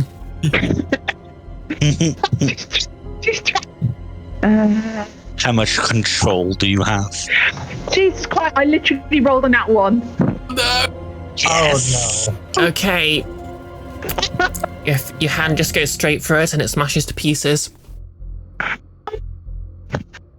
Okay, so both of you just hear a loud stomp, stomp, stomp, stomp, stomp. And into view is comes a dragonborn dressed in mage's robes. We are so And sorry. I didn't mean to do that. There's just steam coming from her mouth, literally. And she's just giving you a full-on Kubrick stare. Oh no. Frida will put her hand on Sully's arm and say, Sully, maybe step back a bit. And that is her giving bardic inspiration. I'm so sorry. I'm so sorry. Look, we bumped into the Dryad. The Dryad really wants to speak to you. We didn't mean to damage your property. I'm so sorry about that. But could you come out to speak to the Dryad, please? I'll come out to speak. Oh, I'll come out to speak to you, all right. And she just storms out. Are you stood in the doorway now, or are you going to move aside? Yeah, definitely. If she's storming out, definitely moving aside. Okay, she emerges from the door. You step aside. Where are the rest of your friends? And then her eyes, and she just sort of casts her gaze around. I'm gonna roll a quick perception check to see if she spots anyone who's hidden. She does not. Woohoo! And then her eyes fall upon the Dryad. And who are you? The Dryad frowns even further. And who are you? In my forest. Forests belong to everyone. I'm a simple academic and I'll be done when I'm done. And they just sort of lock eyes. The Dryad holds her hand out and a small bird flies into her palm. She whispers something to it and it flutters towards, I'm gonna say, Parfait, and she just makes eye contact with you and nods. Okay. Our business is concluded. But we've literally just met. What do you mean our business is concluded? Not yours. And with that, the Dryad pulls out a large stick, grips it, chants something, and it glows. This, for those not keeping track at home, is a fairly common spell, so I'll just say it out loud. It's Shillelagh. The Dragonborn does a chant and waves her hand, and a pair of ice mephets just pop out of a portal next to her. And, well, you can stick around if you like. Let's go. Okay, as you walk off, there's just a sound of splintering wood and shattering ice. Frida is just pulling on Sully's arm. Let's go. Oh, no, but all right. My money's on the Dryad though. And you're out of pocket, I'd be using them. I don't want to be nearby. Okay, roll me athletics just to check how quickly you'll get away. I am really, really tempted to just take one shot. 17 in athletics. Okay, that's good. You get away unharmed. 7 for me. That's an 8. Okay, Faerdibelle also has to roll, I assume? yep. 17. You're not flying over this one. Okay, 17's good. That's a dirty one for Faerdibelle. You're not flying over this one.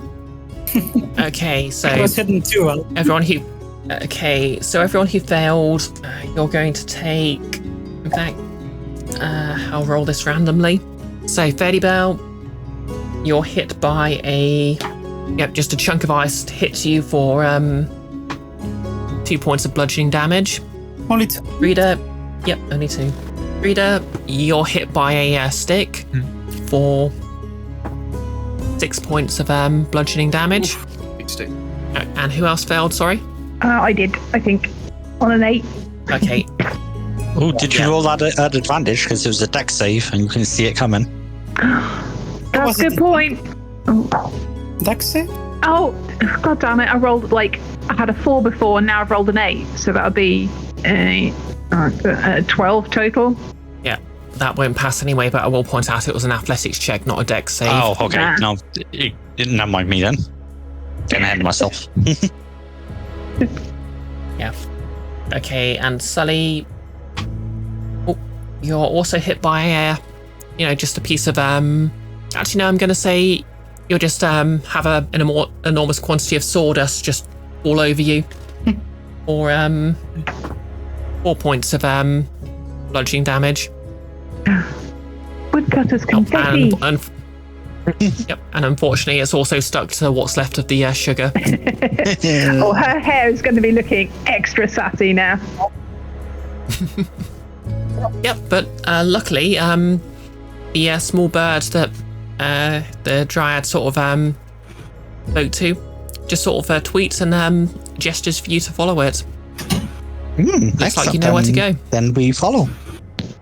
Yep, okay, you've got 3 tokens left. Yeah, we'll have to camp.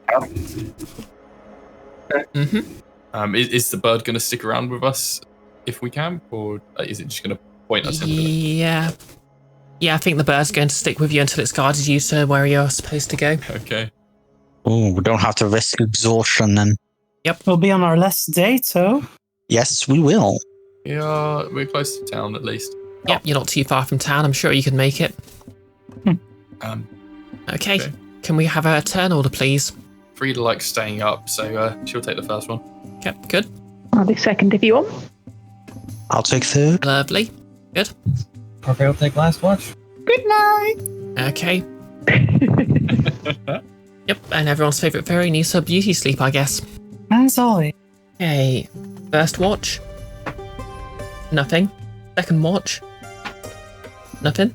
Third watch. Nothing. Fourth watch. Who was on fourth watch again? Parfait. Okay. Parfait, what's your passive perception? Passive perception is 15. Okay. Yep, I'm gonna say for a 15 you managed to move just out of the way just in time. It would appear the bird was dutifully staying by the side of whichever you was awake, but yeah, nature called unless it just misses your head. Yeah. Have fun. And yeah, the sun rises with no further issues. Okay. So yep, someone add the tokens. I assume you're still going to be going quick. Yep, I have already done this. Lovely. Okay, little birdie. Which way? Okay, so the bird indicates that you need to head to the southernmost part of the forest. Do that. So yep, you're aiming for here. Ooh, hold up. Quick maths. Quick maths. Okay, we can't get there and get back. Yeah. Making it over to the plains just west of that spot is then over a river. And we've got a bridge to get back from the vineyard, but That means getting to the vineyard, we've got to cross 2 rivers if we're going to take the plains. It might be just worth just going straight back then. Thanks, bird, but it's too far for us.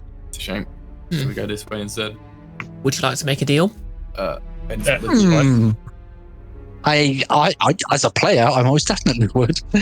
Naeve's a steal levels. Okay. Naeve's is smart. Yeah. Well, I'm not. Am I here? Let's just leave that an open question. You haven't got your tiefling horns. I'll. Yeah. Well, I have got my teeth though.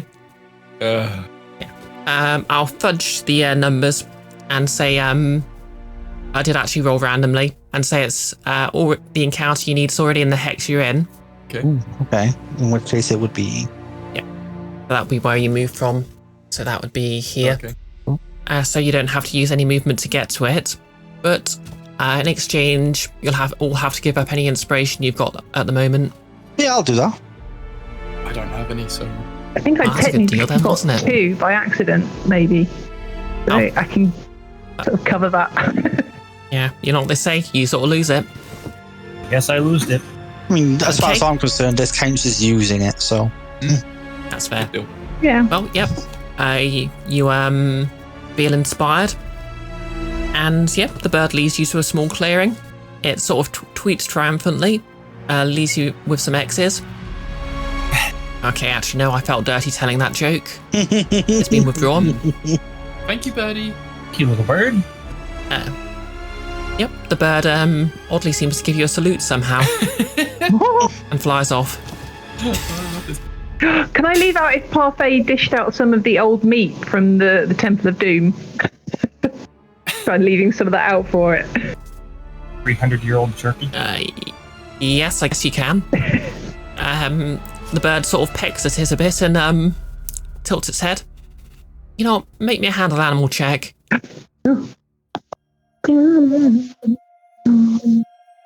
13.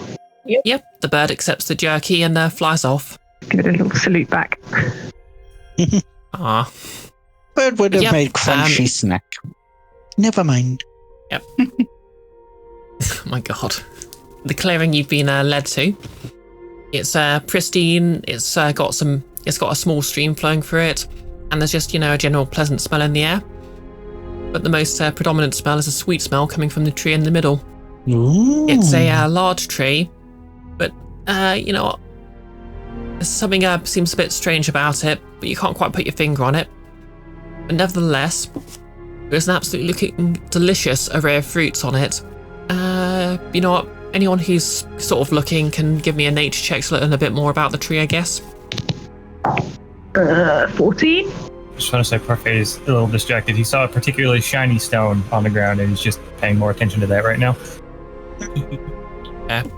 Oh yeah, by the way, if anyone's got any proficiency related to agriculture or farming, they can use that instead. Nope, I got nothing. Plants are not my specialty. Okay.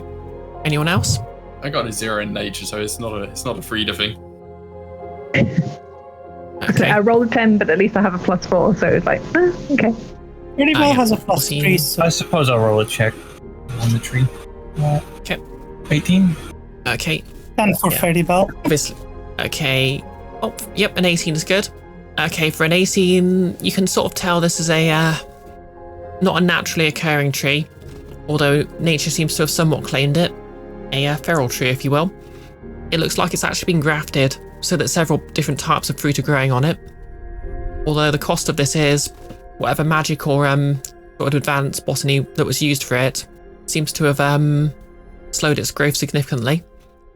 So it looks like the fruits that grow on it, even though they're clearly very high quality, and there's quite a few different types, like you've got some very exotic looking fruits, which smell sort of slightly acidic, but very sweet. More familiar peaches and apples, and such like. The fruit it bears probably takes a very long time to grow. So after you've harvested it, it's probably not going to be back for a while. Now, everyone roll me a perception check, please. 21. What was that, sorry? The table. I got a 21. Okay. 15. I also got a 21. Damn. This is where all the rolls have been hiding. One of my best rolls tonight, I think. 13. 9 for Faerdibelle. Okay. Parfait, did you roll? 15. Okay. So, Faerdibelle, you don't notice a thing. Probably because you're well, to be fair, probably because you're in the air. Parfait and Sully, you just, after a while, you hear just sort of a subtle rumbling sound, but don't think anything of it. Frida and Naeve, you hear the unmistakable sound of loud, thundering footsteps approaching. Oh no. Oh no. So, in a moment, you'll get the opportunity to act before anything else happens. Everyone else, a couple of trees part, and then thunders a large animal. You've never actually seen anything like it. Anyone who wants to can roll me history. But it's a massive quadruped, covered in fur. It has a long nose that almost looks like some sort of prehensile tail, massive tusks, and it's making straight for the tree. Oh, we are in danger. It looks very hungry indeed. My history check is no. Yep. Anyone else making a history check? I got a 7. I roll an 8. Yep. I rolled a very low Everyone number did. and I didn't bother doing the maps. Faerdibelle got That's fair. 16 on history. Yeah, that'll do. You don't know what this creature is called, but you know it's you've heard accounts of creatures like this living in the mountains and much further north. You aren't entirely sure what it's doing here, but you do know it's probably not something you can safely fight. So you might just have to race it. Frida and Naeve, I'll have your opening moves, please. Okay, I know. I'm willing to bet I can outrun a mammoth. It sounds like a mammoth. Obviously, Knives doesn't know it's a mammoth. But I'm willing to bet I can outrun one. Certainly, we're welcome to believe that. I mean, I have a movement speed of 90 feet, so yeah. I can outrun most things. Okay. I'm going to say you're probably like 70 feet away from the tree itself, and the mammoth centered maybe just sort of your like 2 o'clock from your position. The party. I can teleport someone and give them a 30-foot head start if anyone wants to take advantage of that. I can't do it to myself. Does Frida have anything that Frida wants to do first? I don't think so. Okay, in that case, what I'm going to try and do, and hopefully not get myself killed doing it, is be a really aggravating distraction. I want to run into the at like a 45-degree angle into the path of the this creature. Wait! I do have something. Okay. I have a boon of fontaine. I could make a pillar appear right in front of the mammoth. Excellent. I don't know if we never did the Magikarp trick on the shark. I could try and get it to lift up. Faerdibelle has magic she can use to slow it down. Yeah, but I've got the kind of the perception they gave me, the drop on this. So. Okay, remind me what the boon of fontaine does. Oh yeah, I need to remind myself. And chat, of course. Yeah, obviously I'm just doing this for chat's benefit. I don't need reminding at all. I'm good at this. Here we go. Boon of fontaine. As an action, you may spend the boon of fontaine to manifest a 5-foot diameter stone pillar out of any rock or stone floor within 30 foot. The pillar rises vertically up to 20 foot high and can lift a medium creature. How big is a mammoth? Probably a large creature. Huge. Okay, so I'm not gonna try and lift it then. This is just a pillar that I want to appear in front of it to like divert it, I guess. Okay. Yep. You can do that. It's just about to just charge for the tree, but obviously it's now got a pillar in front of it, so that's going to slow it down quite a bit. If nothing else, it's going to have to walk around it. And do you have anything? Were you going to do something, Naeve? Yes, I was going to run sort of between it and the tree and drop a bag of ball bearings. Oh, good ball bearing. Interesting. Okay. So, yep, you using your full movement to do that? Yes. And if I have any movement after the fact, I will then continue moving towards the tree. Okay. So you've dropped some ball bearings, and presumably you've dashed. You've used an action to drop the ball bearings, and then you've used the rest of your movement to get to the tree. Cunning action dash for more movement. Okay, so as I said, the tree. Yep, the tree was 70 feet away, so you're 10 foot away from the tree.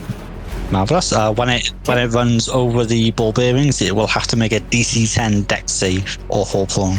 Well, its dex save isn't great. Well, with that out of the way, everyone please roll me initiative.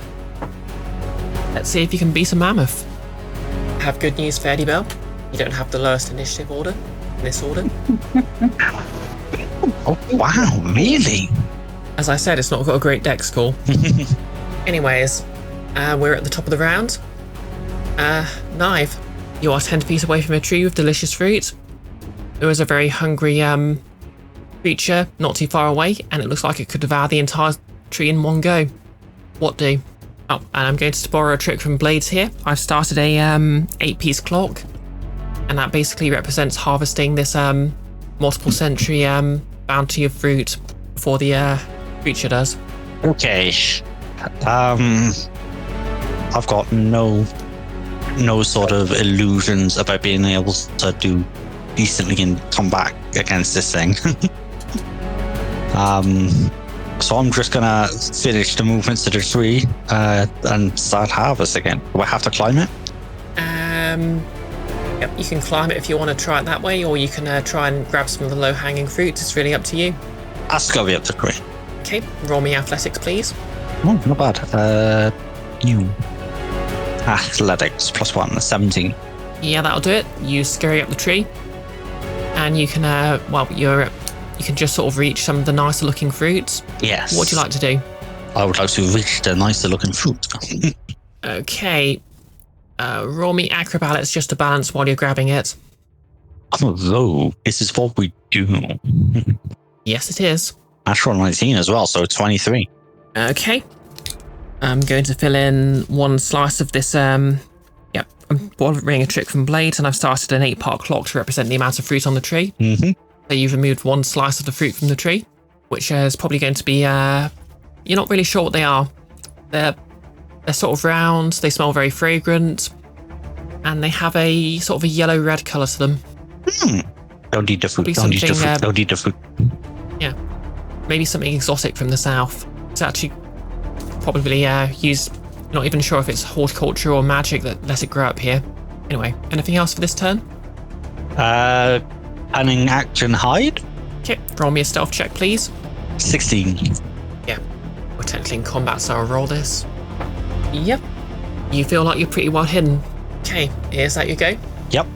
Okay, next up is Sully, and after that it'll be Frida. So does anyone else want to get to the tree quick? Because I could do that as a bonus action and then still leg it if need be. Unless people would rather I stand and wave at the beastie. That's Faerdibelle's plan, pretty much. Or to wave at the beastie, but you're so small and squishy. Well, wave She with can fly. magic. That's true, yeah. It's going to be nice at it. I will run to the tree, but did you say it was 70 feet away? Yeah, 70 feet away from the party's general starting position. Yeah, that would be like action and movement to dash, wouldn't it? Yeah, you'll have to use your action to dash because you're not a rogue. Yeah. Or a monk, I suppose. So, like I say, I have got the bonus action to move anybody, but if nobody wants the 30-foot lobbing, I'll just go. Anyone? Sorry, I'm suddenly not feeling my good brain's a little slow now, but I'll take the 30-foot head start. Cool. So that's bonus action, and movement all done then. So just lob Parfait and then go for it. Yep. Sully, presumably you just sort of tap Parfait and he just teleports 30 foot closer, is that right? Yeah, it's the Eladrin sort of phase step thing. So at the moment she can only move other people. Yep, so you're about 10 feet away from the tree yourself, and is that everything you got? Yeah, I could, well no, actually I'm thinking it won't. Does interacting with my own backpack count as like an additional, or is that a free action? Depends what you want to do with it. I was thinking to just open the sack in case anyone wants to literally just like monkey style hurl fruit out of the tree into it. Oh yeah, yeah, that can be an awesome interaction. Yeah, I'll do that as well. Okay, so then we're moving on to Frida's turn, and Parfait will be after that. Okay, so the first thing Frida's going to do is she's going to shout up to Naeve. Naeve, get a move on, we haven't got much time. And that it'll be Bardic Inspiration with the College of Creation that Frida is in. When you use that for an ability check, you get to roll the dice twice and choose which result to use. Ooh. And that is a, D6? Yeah, D6 added to the roll as well. And then Frida will turn to the mammoth and just be like, bad mammoth. Sit. And that is her casting Vicious Mockery. That's a Wisdom save, DC 14. Okay, Wisdom save. Okay, the mammoth's Wisdom is not great actually. Oddly enough, this mindless creature doesn't. Well, it's not mindless, but it doesn't have particularly good mental stats. That is a 13, so it fails. Okay, it also takes 1d4 damage. It takes 4 damage. Oh, nice. And will have disadvantage on its next attack roll, though Frida will be giving it a wide berth anyway. Yeah. Okay, are there any other... Okay, so it's... Oh yeah, Vicious Mockery is just the disadvantage on the attack roll. So yep, you do this, and it seems to irritate us slightly. Well, this is psychic damage, so it's probably not going to be able to completely ignore it, but This still seems more fixated on the fruit for now. Did you say that was your go? Yep, that's it. Okay. Parfait, it's your go, and Faerdibelle will be up next. How close am I to the tree? I know I got the 30-foot head start. Yeah, you got the 30-foot head start, so you were 40 feet away. All right. Dread Ambusher triggers on the first turn of every combat, so my movement speed increases by 10 feet, so that means I can make it all the way to the tree. So, excellent. Do I have to use an action to start grabbing fruit, or...? Yeah, what are you going to do to try and get fruit? I was going to see if I could shoot some down so I didn't have to hop in the tree. Maybe aim for this better looking fruit higher up in the branches. Yep, I'll allow that. Make me an attack roll, please. All right. 26, and because of Dread Ambusher, I can attack twice. Okay, yep, make your second attack. Ooh, natural 1. For a 9. Okay, so your first arrow just skitters along the side of it just skitters along a branch, and it dislodges basically they sort of resemble apples, but you're not quite sure what the variety is. They're very small and crisp looking. You don't think you've seen a nicer apple in your life. But yep, they've been knocked to the ground for you, and they're yours for the taking. I'll try to grab them. Yep, and that's another slice on the chart build. The clock, sorry. I mean, this isn't Blades, I can call it what I want. I can call it the Fongodong if I want. Please do. Yep, sorry Nick, I'm unilaterally declaring that clocks in this campaign are called Flongolongles. Okay, Faerdibelle, you're up next, and then it's going to be our friend there. Well, how close does Faerdibelle start to the map? Yep, 70 feet away like everyone else. 70 feet away from it. Just a bit too far for what I wanted to do. That's inconvenient. Is that 70 feet from the mammoth or 70 feet from the tree? How close is the mammoth to the tree? From the tree. The mammoth is just sort of to the right, so maybe 50 feet away from the tree. But how? As I said, it was like 2 o'clock, so it's just a little to your right. Maybe about 20 feet away from you. Okay, so Faerdibelle's 20 feet away from the mammoth. What? Yes. Is anyone else right. still within a 30 feet radius of Faerdibelle? Nope. No, I believe everyone's run 70 feet away to the tree. Okay. And this I assume Faerdibelle is flying. Could the mammoth reach her if she stays close to it? Yeah, mechanically it can attack. Well, mechanically it can attack anyone within range of the space it's controlling. Wait, but I don't know how it works with flying. Like, theoretically, could Faerdibelle fly 30 feet above the mammoth? Yeah, you could fly out. You can fly above it and out of its reach. Okay, well, that's what she's going to do then. So she'll fly to about 30 feet above it and then cast Rhyme's Binding Eyes. Okay, read that out for the class, please. So it's range self 30 feet cone. Burst of cold energy emanates from you in a 30-foot cone. Each creature in that area must make a Constitution saving throw. On a failed save, a creature takes 3d8 cold damage and is hindered by ice formations for 1 minute, or until it or another creature within reach of it uses an action to break away the ice. Okay, what does it mean by hindered by ice formations? Speed reduced to 0. Oh, okay, so it's back. Well, it's literally held in place then. It's not like difficult terrain or anything. Yep. And on a successful save, a creature takes half as much damage and isn't hindered by ice. Okay, let's roll this save then. Constitution, did you say? Yeah. Hey, unfortunately, this is one of its better abilities. Well, fingers crossed. Oh, interesting. I'd have thought a mammoth would have some sort of cold resistance, but... Okay, that is... Wow, I rolled badly. Woo. That is a 13. That is Faerdibelle's saving throw DC. Unlucky. Oh well, it's still give me a damn... 3d8. Half of... Yep. Yep, roll me your damage and halve it. So that's 19 halved is 9, I assume? Yes. Yeah. Since you round.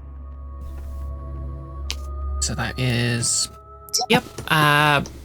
It does sort of create some icicles around the creature, but it easily smashes through it, and barely seems to notice it, unfortunately. Mm-hmm.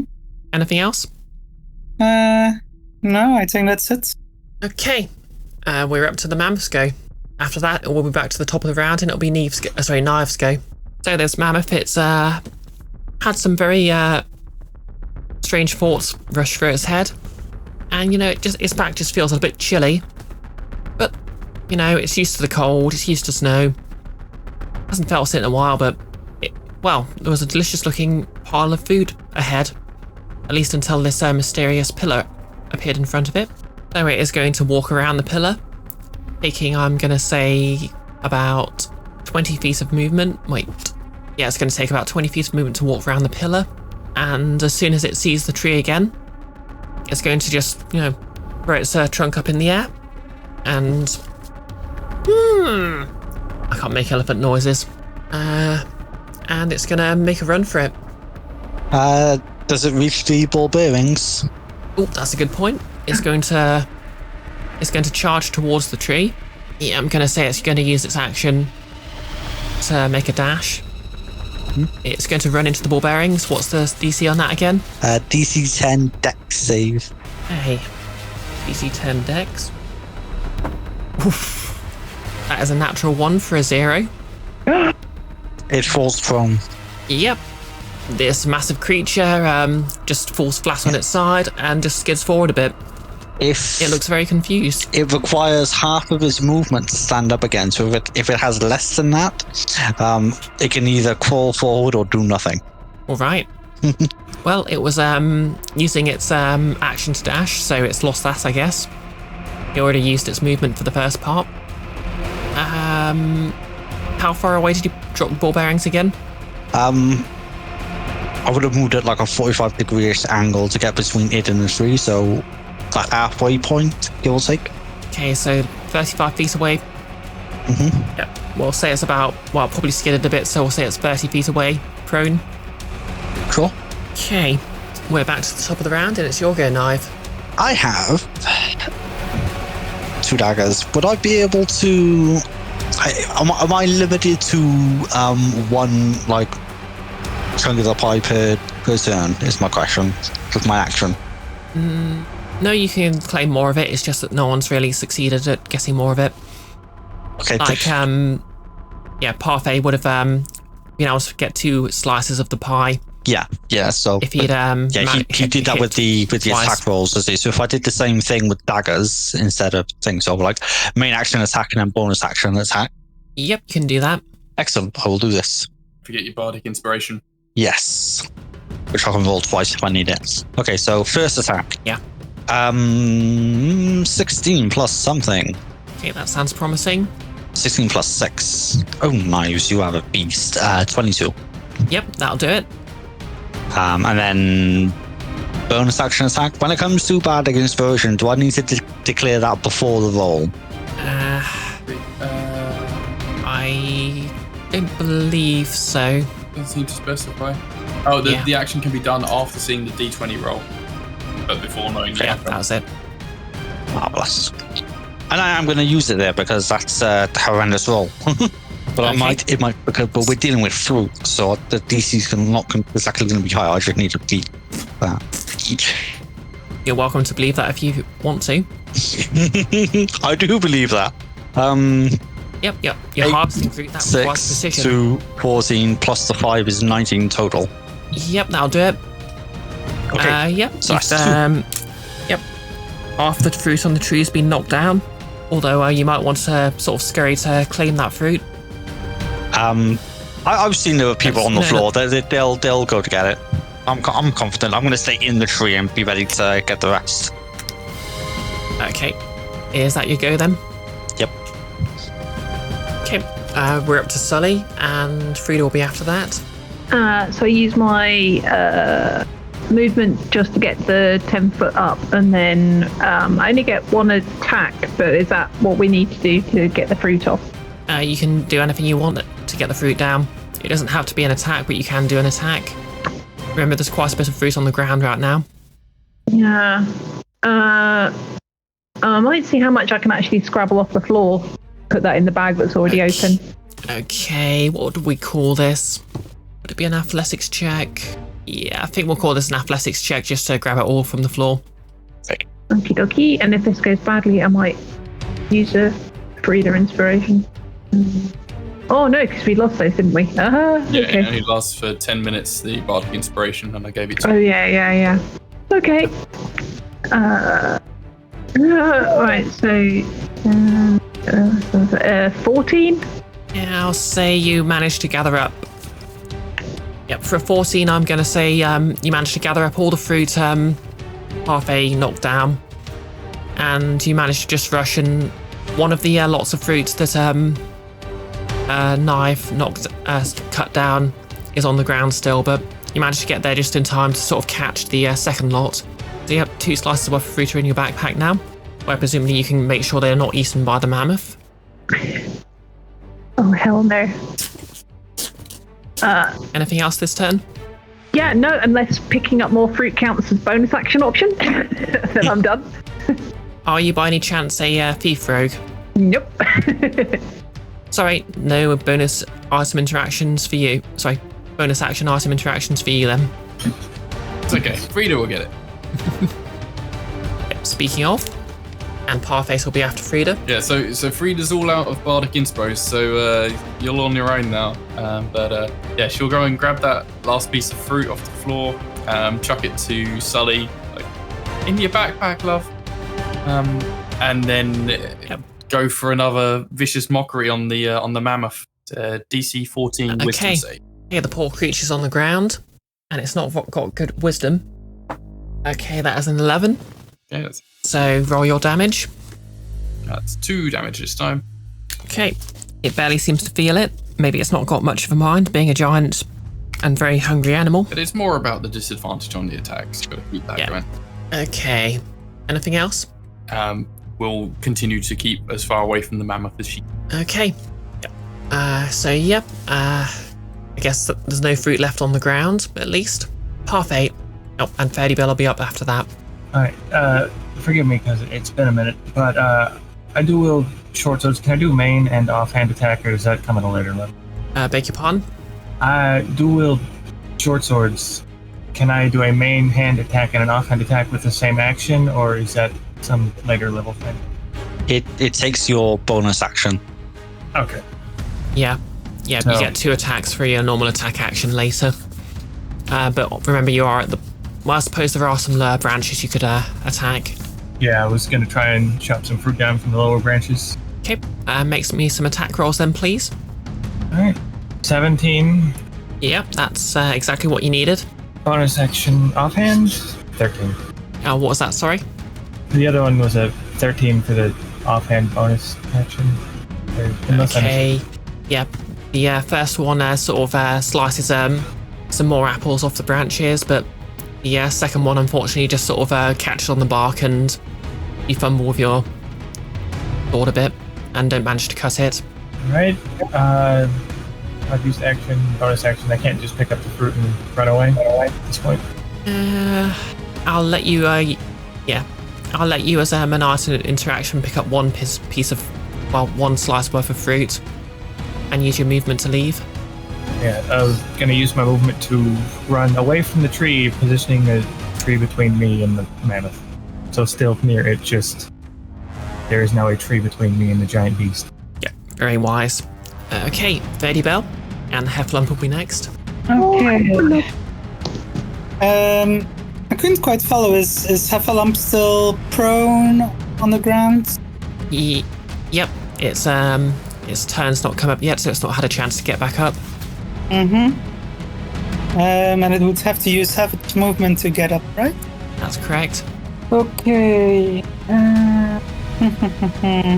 Well, Faerdibelle's gonna fly to be over it again, like before in any case.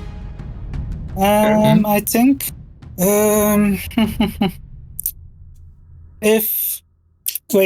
First question, how close is the heffalump to any of the trees or anything else? Okay, the heffalump is 30 feet from the tree, and you're in a clearing with no other trees in it. And there's no one else from the group around, not in particular? Yeah, Parfait's behind the tree. Frida is, I believe, next to the tree, as is Sully, and Naeve is in the tree. I've got that right, haven't I? Yep. Mm-hmm. Yep. Okay, just looking at Faerdibelle's options. Since Ice didn't do the job, she's gonna try. First another question, like how far could the mammoth reach above itself? Get her if it got back up. Okay, it's a huge creature, so it has a 10-foot reach 10 feet with its gore attack. Okay. I assume a mammoth can't jump or anything like that? Mammoths and elephants are not well known for their jumping abilities, no? As one children's book I put. Yeah, I'm just wanting to verify that it can't extend its reach somehow. So the white mammoths can't jump. If it's only got a 10-foot range, then Faerdibelle's gonna get 15 feet above it. Okay. And she's gonna cast Burning Hands at it. Because Ice wasn't doing the job, so fire might. Okay. Is that a dexterity saving for I believe? Hang it up. That is indeed a dexterity saving throw. 3d6 fire damage on save. Failed. Half save.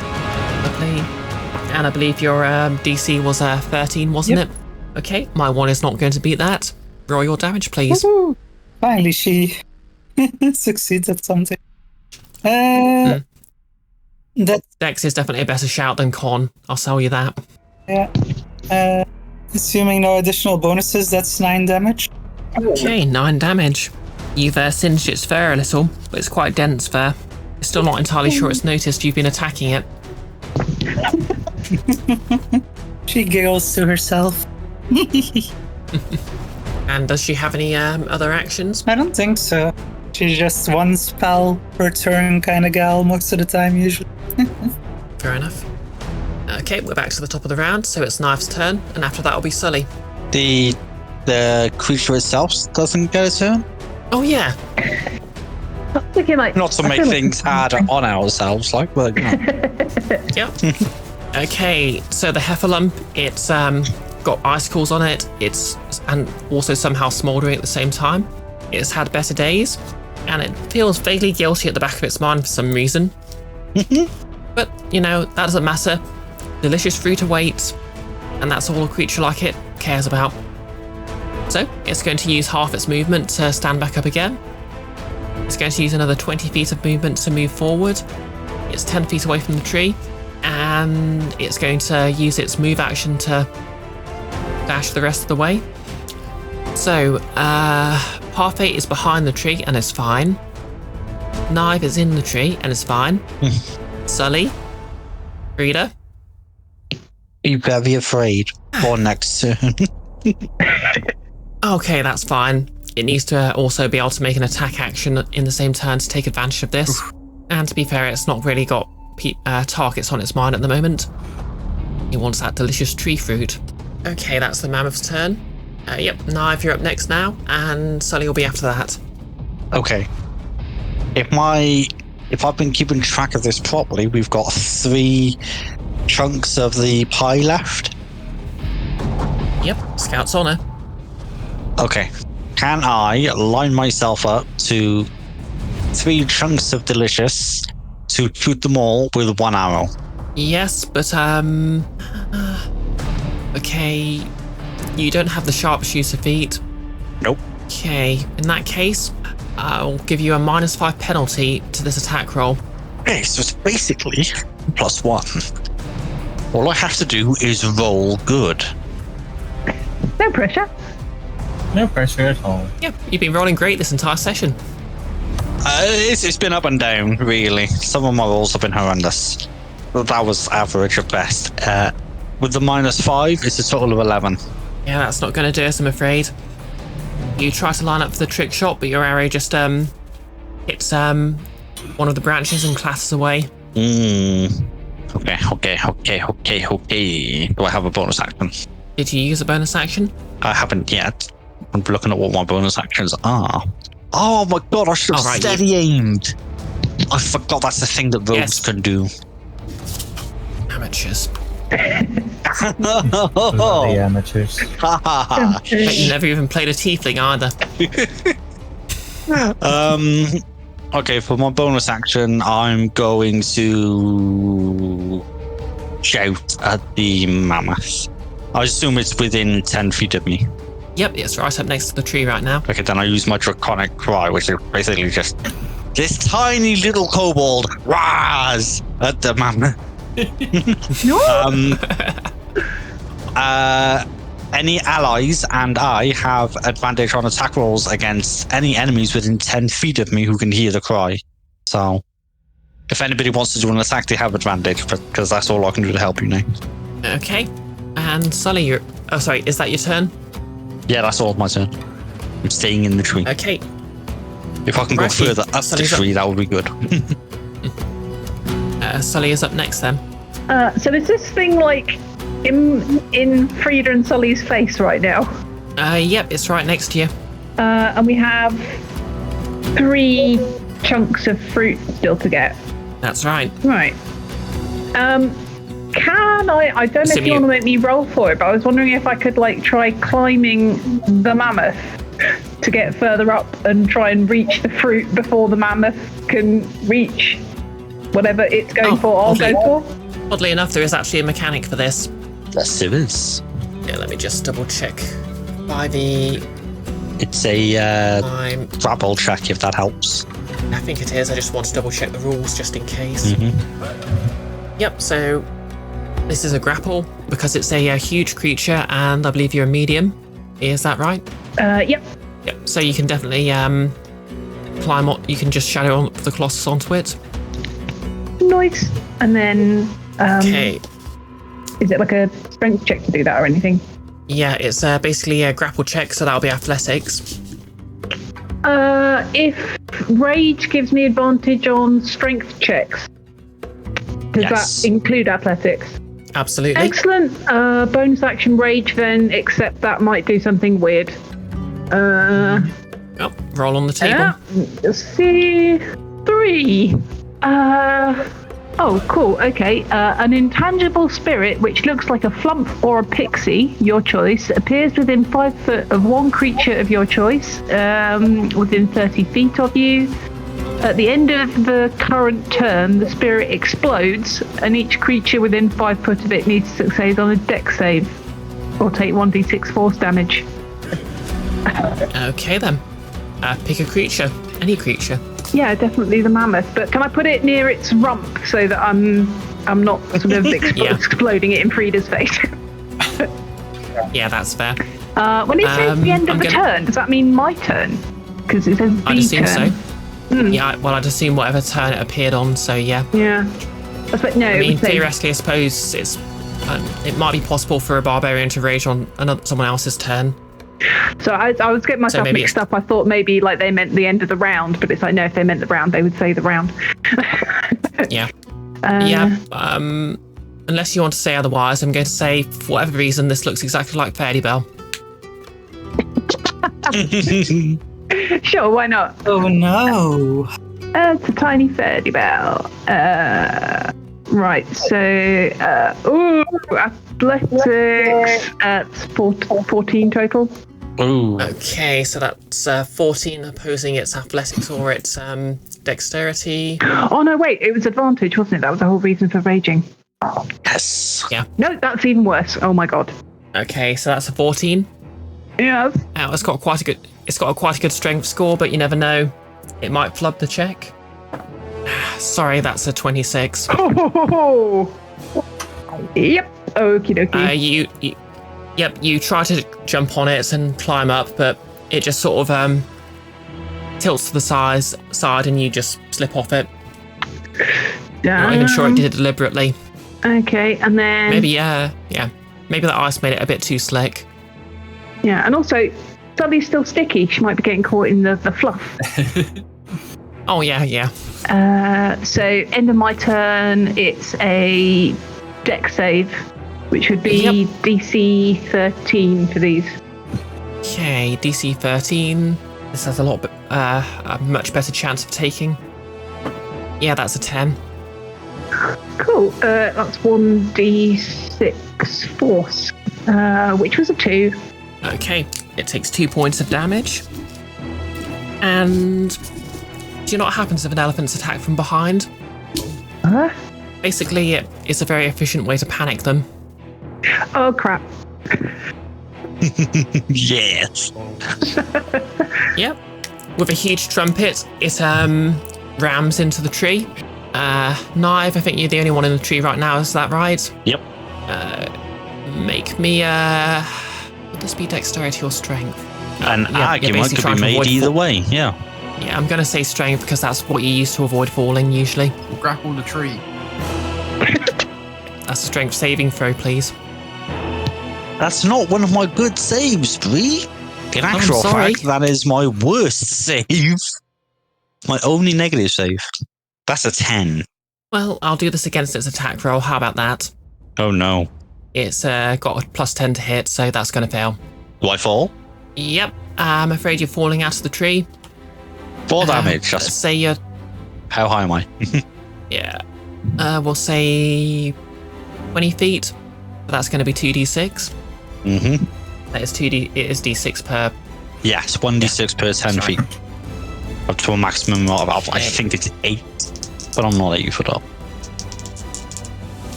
Okay, so the bad news is you've taken 6 points of bludgeoning damage. Hey. The good news is you've landed face first in the fruit. It's delicious. Mmm.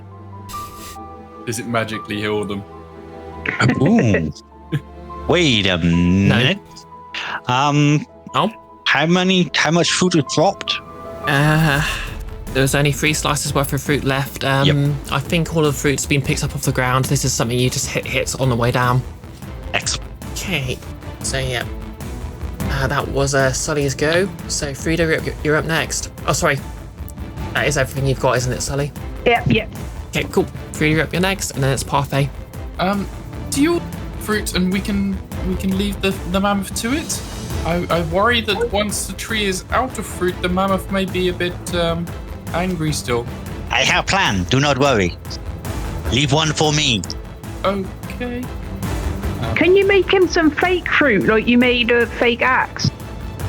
I'm out of those powers. All right, not to worry. We'll figure out. Naeve's got a plan. Okay. Is Frida... Oh, right. I'll just retcon something I said before. I've completely... Sorry. The mammoth hitting tree did actually knock one slice worth of fruit to the ground. Is Frida in a position now that if she moves, then the mammoth is going to have an attack of opportunity, or how close is she? I'm going to say it because you and Sully were right up next to the tree. It would be an attack of opportunity. Although I know you had your roll initiative, but you're not technically in combat right now. Okay. It's still more or less focused on the fruit. Okay, just in case, she's going to cast Vicious Mockery again. That's DC 14 Wisdom save again. So again, terrible wisdom. Yeah, that's not going to pass. Alright, might as well roll the damage, even though it's probably like 1% of its HP or something. Not even that. So then Frida will... does she want to risk trying to get out of the way? Yeah, I think she'll try and get over to the bit of fruit that's been knocked down and try and get further away from the mammoth again. Okay. So, yep, you can use your item interaction to pick up 1 slice worth of fruit. Throws it to Sully. 1 slice of fruit. In the backpack, love, let's go. Yep, and you're just going to leg it. Yep. Okay, so, yep, you can get 30 feet away. no wait, I'll say 20 feet away, because obviously you need to use your movement to gather up the fruit. And, yep, you don't get an attack of opportunity. Because again, it really just wants that fruit. I mean, it was startled before, but it's still not quite sort of, taken enough damage to even be provoked yet. These are giant herbivores, so they're used to most predators just leaving them be. Is that your turn? Yeah. Yep. Parfait and Faerdibelle will be up next. Alright, so did I hear correctly that all of the fruit is out of the tree? Nope, there's still another 2 slices worth left. Alright. Going to attempt to just shoot more down with the bow. Okay, Yeah, make your attack rolls, please. It'd only be 1 at this point. Okay. Dread ambush only applies in the first turn of combat. Oh, fair. Yep, make your attack roll then, please. 19. Yep, that's what you need. There's only a little bit of fruit left in the tree, and you've just knocked a fair chunk of it. What's left down? Alright, and I will try and go over and pick that piece of fruit up and run away. Okay, you grab that slice of... Well, you gather up the fruit and throw it into your backpack, I guess, and leg it. I'll say you're also 20 feet away now. Faerdibelle. Okay, what's the current situation? Where is the Heffalump? Faerdibelle? Okay, it's it's basically right next to the tree now. It's just freshly rammed into the tree. It's probably not very happy at this point. Because it's not getting the fruits? Yep, I'm gonna say it's probably, that and it's been repeatedly subject to psychic assault and a sudden explosion up its arse. And my French. By a false clone, even. She did see that. She was not too happy to see. In fact, Faerdibelle, you think a copy might have actually smirked at you. Ooh, now she's upset. Ooh, how dare that clone think they can do better than me? So she's how far away? 20 feet? Or... Yeah, the mammoth moved, it would have moved 30 feet since your last turn. Okay, 30 feet. It's now right up against the tree. It's right up against the tree. Of course, there's only 1 slice worth of fruit left, so, maybe you could just let it have it. I think she's really peeved off at not having made a dent. Much of a dent on it yet. Just like with the shark. Feels like it gets personal, especially when there's other party members or clones kind of showing her up.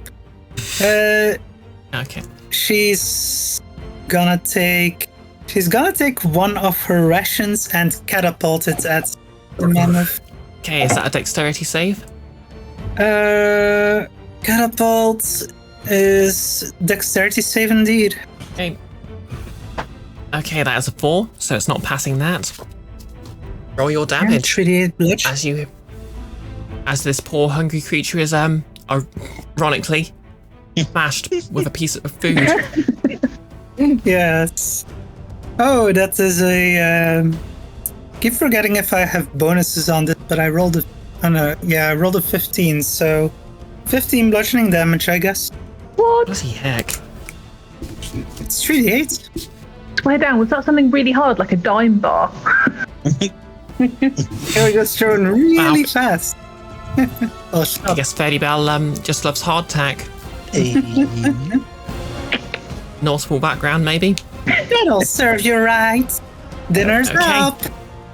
Yep, so your rations slam into this poor creature, and it stops, for now it's just been, just reaching towards the fruit. It just stops, pauses, and it doesn't really have the articulation in its neck to look round, but it just sort of turns its head a bit, and one of its eyes on the side just peers at you. Faerdibelle sticks her tongue out and goes da da da da. From the inside. Oh, this is gonna get bad, I think. This Heffalump is going to become your mortal enemy. Well, it has to reach her first, is the thing. Inside. Well, she does have the not. Great. Well, that's a 10. Okay. Yep. You see that's just enough. You see a small red glint in its eye. You've made an enemy for life. Screw you. Yeah, I was basically waiting for someone to do enough damage that they would actually notice, and this qualifies. Okay. Anything else this turn? No, that's it. As long as she's high enough in the air still, as I expect she should be. Okay. Hephalump's turns up next. It sort of pauses. Now, as they say, an elephant never forgets, and right now it's hungry, so it will seek revenge later. It's going to lift its trunk, and with its action, it's just going to pull an entire branch down and just shove all the fruit in its mouth. So that's all the fruit on the tree gone. And with a belch, it's just going to lean against the tree, close its eyes, and before you even know it, it's snoring gently. Initiative is now over. You did it! I really want to pet the Congratulations. Let's get back to Airedale. I'm going to say, yeah. Make a cake, eh? Yeah.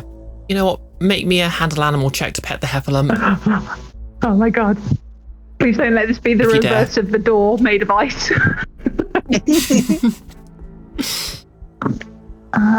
18, 19, 22. Its trunk just sort of gently brushes your hand. You've made a friend for life. I have been blessed. Hey, lesson learned, Sully and Faerdibelle need to stick together. Just cancel each other out. Throughout that whole thing, I knew I was forgetting something, and the PDF I got for Parfait 2, which is who I'm using for this campaign, had some of his feeds changed out, so I now have primal awareness, which gives me speak with animals, which I just remembered. Yes, yeah, from Tasha's, yeah. And I never got. Oh yeah. The arranger had a bit of a rejig to actually make it fun to play. Yep. Okay, so do you want to do anything else with the mammoth, or are you just going to let it sleep? I don't know how partial Heffalumps are to ration packs, but I'm going to leave it a ration pack out for when it wakes up. Yeah, I'm gonna do the same. Get some of the Heffalump will remember that. Some of the dried fruits and veggies. I mean, technically, Faerdibelle also gave it a ration. She did. So It practically is an enema, though. I don't know. I don't know if it would still be edible after being catapulted into it. Well, you're entitled to Faerdibelle. You're entitled to your rationale. Hey. Okay. Right. It's nearly midnight, so we're just going to. I'm not going to make you just do the travel because you've got 9 tokens and you've just got a bridge you can cross. So I'm going to say, yep, you managed to make it back to the to Airedale before the day's out. And tomorrow morning, it's going to be the big contest. You see, why can't I remember the names of my own NPCs? Yep, archdruid Tattle is giving a speech. You sort of don't arrive in time to hear it because, you've literally been away the entire week. And yep, Camus the owlbear just sort of regards you and growls deeply. Carryat gives you a nod. It would appear that our final contestants have arrived. The bake-off will begin in the morning. And the archdruid blinks and says, yes, I couldn't have put it better myself. And just on the opposite side of the crowd, you notice 2 very familiar figures. Those names. General Pisser. Yep, General Pisser and what do I call the NPC again? Chestnut? Yep, and Chestnut smirk at you from across the crowd. Tune in next session for the exciting bake-off.